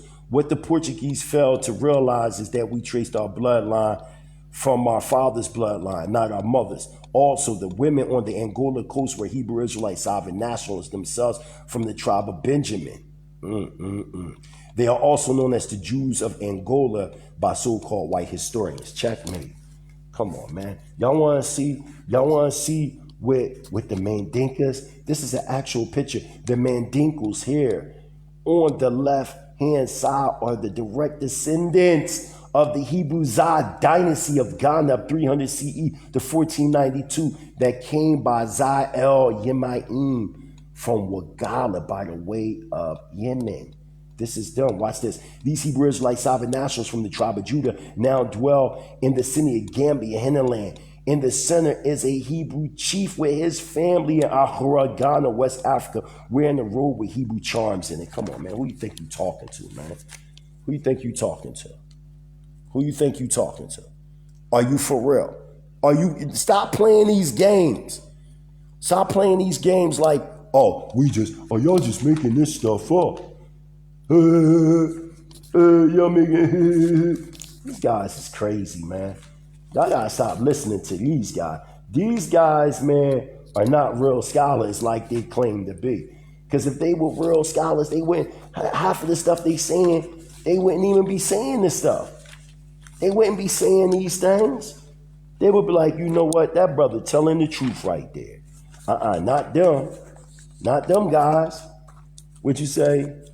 Here, Buster, I'm trying to tell you, man. I ain't got no mercy for none of them. Because they ain't got no mercy for us. They don't even care about us. The only thing they trying to prove, we wrong. They still not ready for you. Nah, they definitely not ready for me, man. I ain't got time to play with these dudes. Let's go even deeper. Let's go deeper. Because that's what I want to do. I want to go deep into their brain. Who I want to quote. Oh, yeah. I wasn't finished there. So there were settlements on the west coast as well as in the interior of Africa and communities reaching from Morocco to Angola. They give a number of tens of thousands of black Hebrews who were also in Morocco and the Sahara Desert area, including a group known as Beni Musa, or the sons of Moses. They also point out in the 1484, under the reign of King John, which I just said, of Portugal, hundreds of black Hebrews were deported to the island of St. Tom off the west coast of Africa. Come on, man. This is insane, man. I don't even know why y'all even dealing. Let's go to the General History in Africa, Volume 2, Ancient Civilization of Africa, Unabridged Edition. This is from UNESCO, man. UNESCO. This is the abridged edition, page 231 to 232, which reads, it has long been known that groups of people of Shemitic origin crossed the Red Sea and settled in northern Ethiopia. Other groups of Hebraic spirituality have been living in this same region of South Arabia for a long time, perhaps since the destruction of Jerusalem by Nebuchadnezzar in 587, some say 586, and its occupation by the Latter. But their numbers increased greatly after the third destruction of Jerusalem by the Emperor Titus in 70 CE, when Jews persecuted by the Romans received a welcome from their counterparts settled in South Arabia. That's what they saying. They say remember we would be scattered amongst the nations of the earth. Come on, man. Y'all playing games. Let's go there. Watch this. Rudolph R. Windsor's book, Valley of the Dry Bones, page 62. King John of Portugal deported many of his Judeans to West Africa and Angola. What are you talking about? Let's go to Ali Missouri's book, The Africans, a Triple Heritage, page 300. Another major African group whose origins have been traced to the other side of the Red Sea are the Yoruba, now mainly concentrated in Nigeria and Benin. One legend has it that the Yoruba are the remnant of the children of Canaan, who were of the tribe of Nimrod. Come on, man. The hell you talking about? You got West African tribes saying that they from northeastern Africa, man. Y'all playing these games acting like, oh, no, none of this stuff is true. Let's go deep. Let's go to Raul Qanath's book, Walking with the Night, The Afro-Cuban World of Santeria, page 2. Yoruba scholars have advanced diverse ideas as to the origin of the Yorubas, some even suggesting a relationship to Middle Eastern countries. The staff of Runya or Aranya, a monolith said to be 1,000 years old, that is the symbol of the Yoruba, has the Hebrew letter Yod carved near its pinnacle. Come on, man. I ain't got time to be playing with these guys, man. These guys is playing games, man. These are your scholars. Alan H. Gabi, Lost Tribes and Myth, page 245. Yoruba Jews claim that their ancestors were driven from Oase to Oase and called themselves by the Hebrew name Bnei Ephraim, the children of Ephraim. The hell y'all talking about? Y'all playing a bunch of games. In the country called the Gabe near the Congo, there were black Jews known as the Bavumbu. In appearance, these black Jews are hardly distinguishable from the other Africans. Man, let's talk to Nelson Mandela. Let's talk to the late Nelson Mandela. At home, he, Nelson Mandela, as a child, heard of more recent events not taught in history lessons. At home, he, Nelson Mandela, as a child, heard of more recent events not taught in history lessons, of how in 1921 General Smuts, a prime minister, had sent an army which massacred 163 men, women, and children at nearby Bornhardt and the Eastern Cape, members of an Israelite sect. They had refused to move from the common ground on which they were camping. Come on, this is so goddamn easy. It's a shame, man. That's in Mary Benson's book, Nelson Mandela, The Man in the Movement, page 17. Come on, let's go to Robert Edgar's book, Because They Chose the Plan of God, page 1. On May 24th, 1921, a force of 800 white policemen and army troops gathered at the place called Barnhart, 5 kilometers southwest of Queenstown in the Eastern Cape. The government had instructed them to confront an African prophet, Enoch, with his religious group called the Israelites. When the battle was over, nearly 200 Israelites lay dead and many others wounded. We know this battle as the Barnhart Massacre. Come on, man. This is in 1921 in South Africa, before all of us on here was born.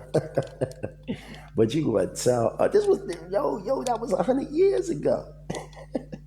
But you gonna sit up here and tell us about who Israel and who not? How are you an authoritative figure of who Israel is and who not? This is crazy, man. And y'all run around, believe that it's true. What Garfield saying is true. What Reggie saying is true. Oh shit. What did they call them? The Armin Rod Squad say, the Magi, all them is true. But when you go to the people from the continent, they laughing at these guys. And they saying they don't know what the hell they talking about. And y'all went for that. And y'all believe that. And y'all cherish their opinion as if their opinion means something. Right? Let's go there. Watch this.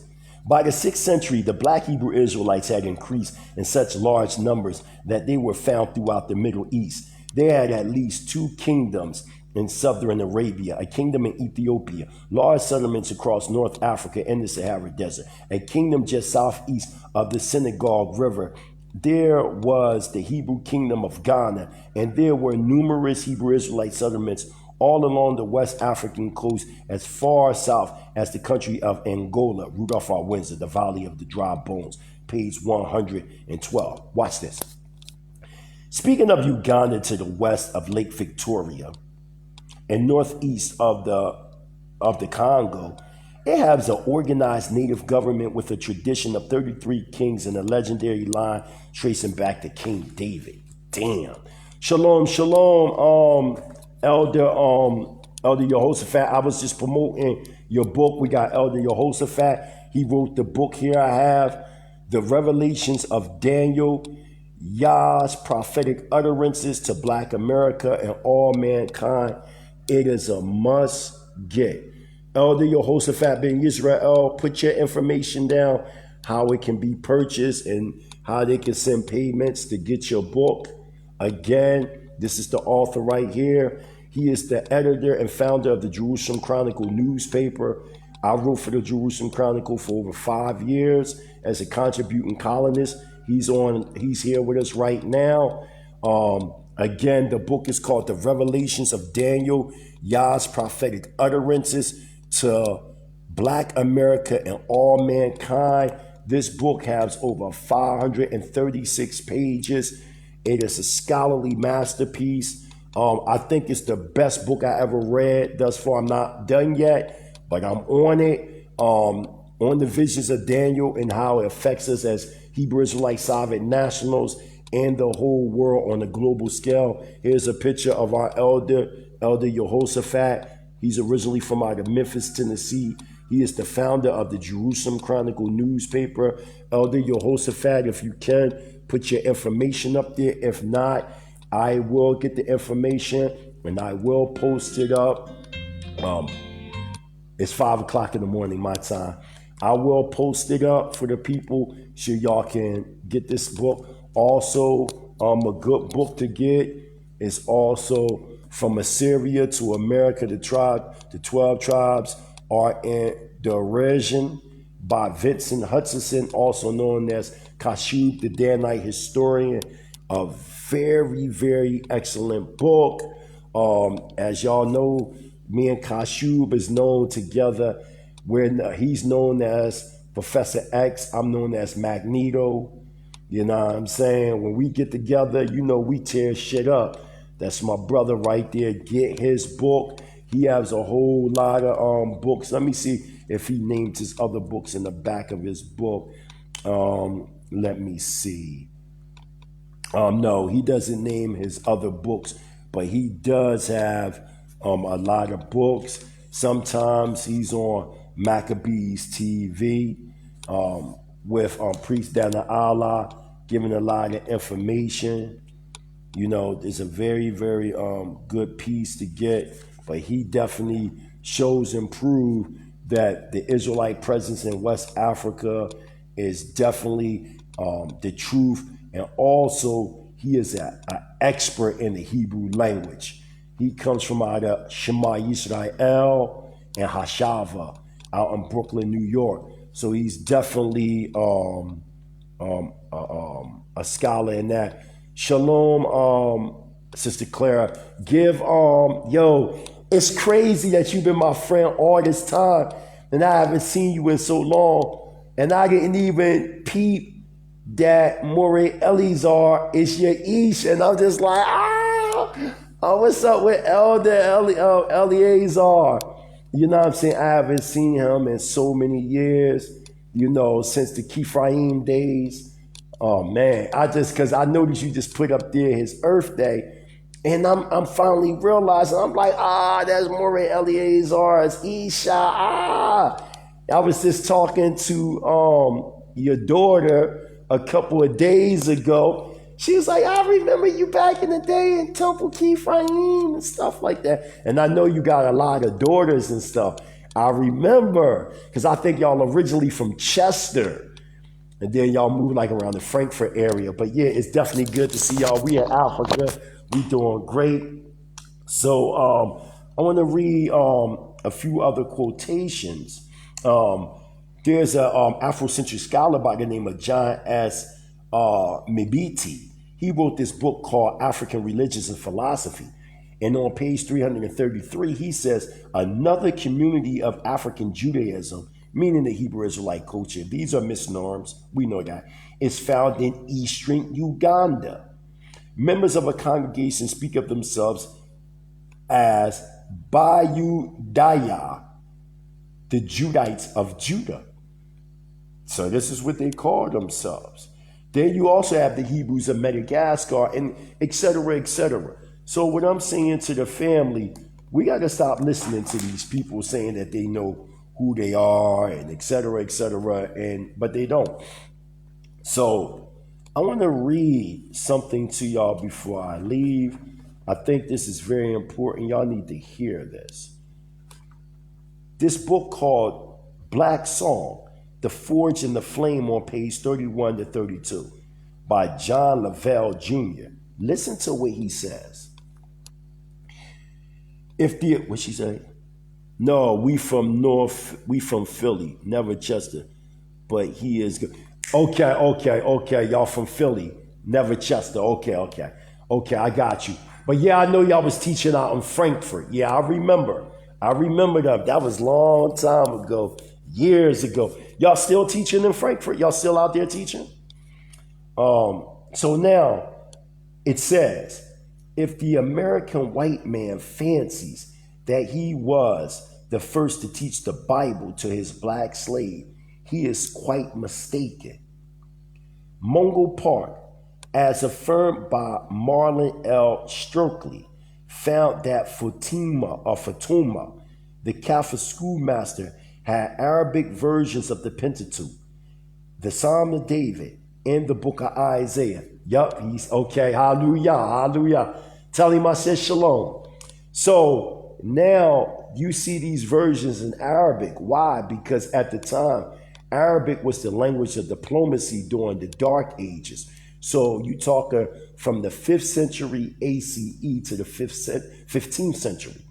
So now you got the Pentateuch, which is the 5 books of Moses, which is a Greek term that means 5.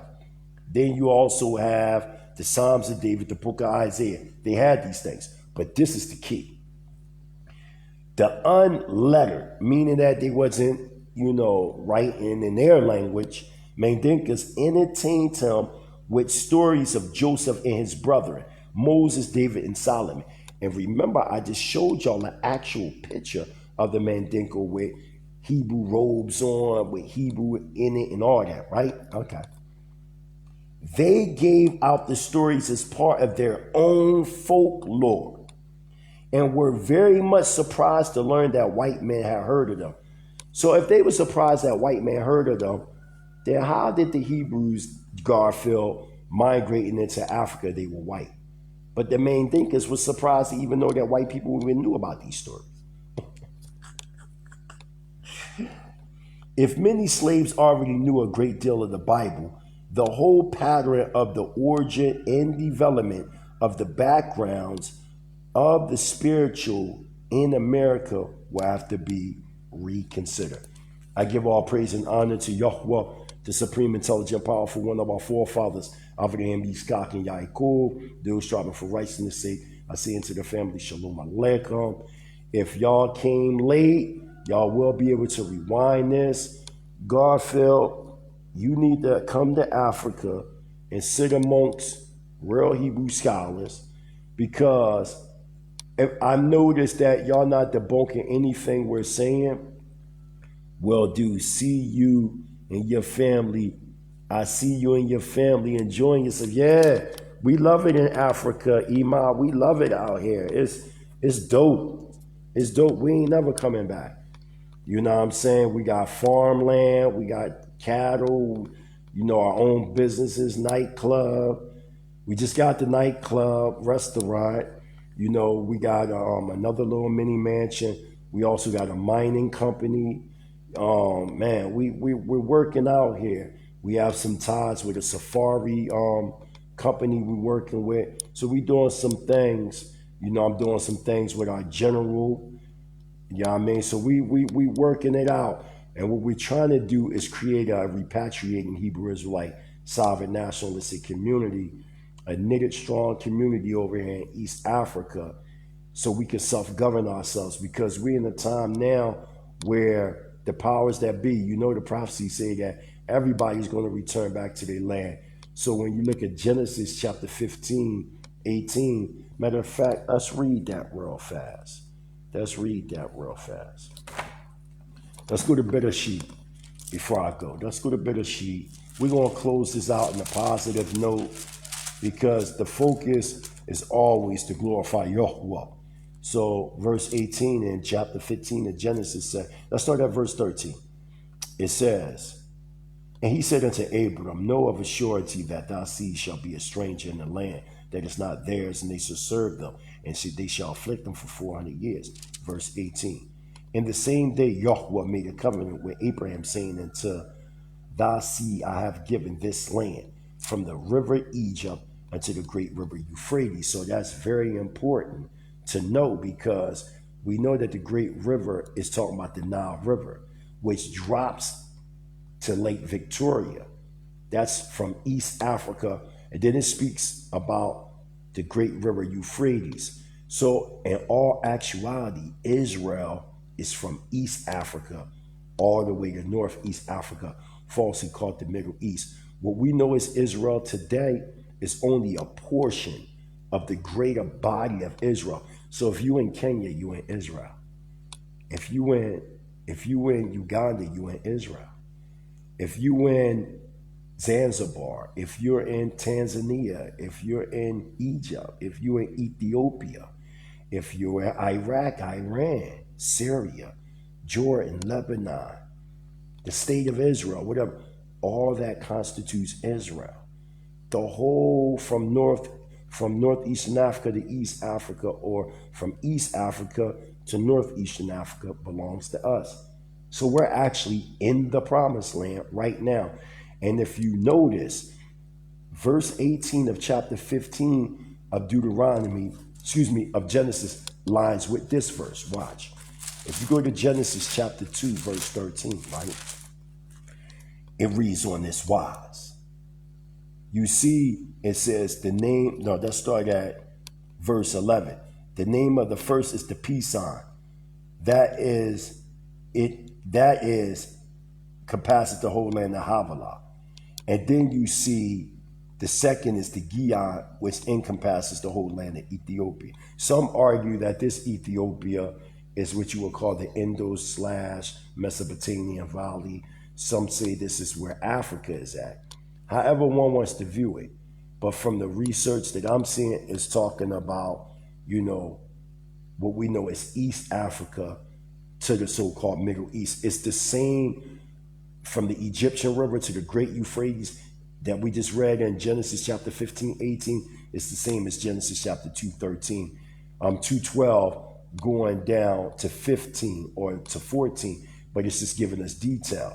So then it says the second river is the Gion, Then you have the third, which is the Hadikad, which is the Tigris River, which it goes towards Assyria. And then you have the fourth river, the Euphrates. So what you're seeing is that the Most High promised us the Garden of Eden.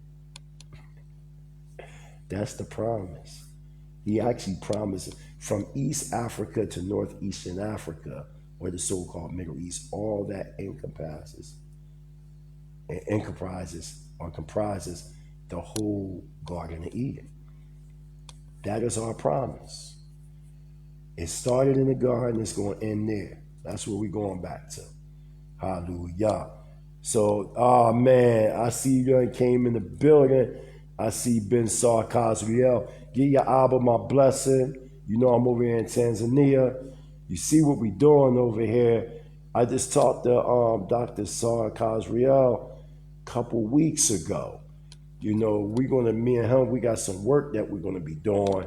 I can't wait. You know, I learned so much from Dr. Kazriel. Let me give you something that Dr. Kazriel said.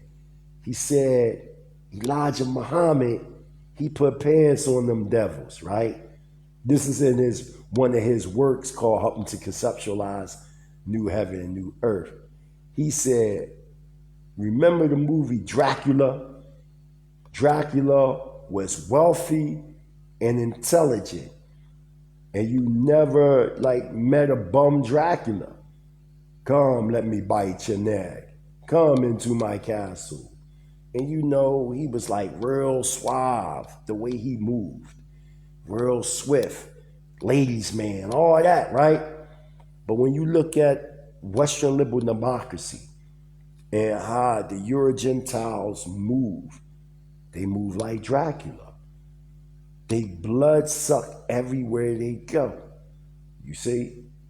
And I want to thank the late Honorable Elijah Muhammad for putting pants on them devils. So now we can see clearly who the outer enemy is. But the key is to understand who the inner enemy is. Because remember, we was given the law, statutes, and commandments. Our worst enemies is ourselves. We are the hidden devils that have to, and what I mean by what I'm saying, not saying we the devil, but we can become devil. We can manifest devilsment. That lower self, that was the first devil, ourselves. So we got to clean ourselves. Remember, when you make tefillah in Hebrew, it don't mean prayer, it means to judge oneself, because it go back to the Hebrew root word palau, which means to judge oneself. So when you go into meditation and prayer, you really judging yourself. So don't forget that. And just know that I love all y'all. Continue to be strong in Yah. We doing this. We here in East Africa. We going to take over the planet under Yah's Torah Constitution. Matter of fact, we taking over the universe. Hallelujah. Hebrew Israelite sovereign nationalism has risen worldwide.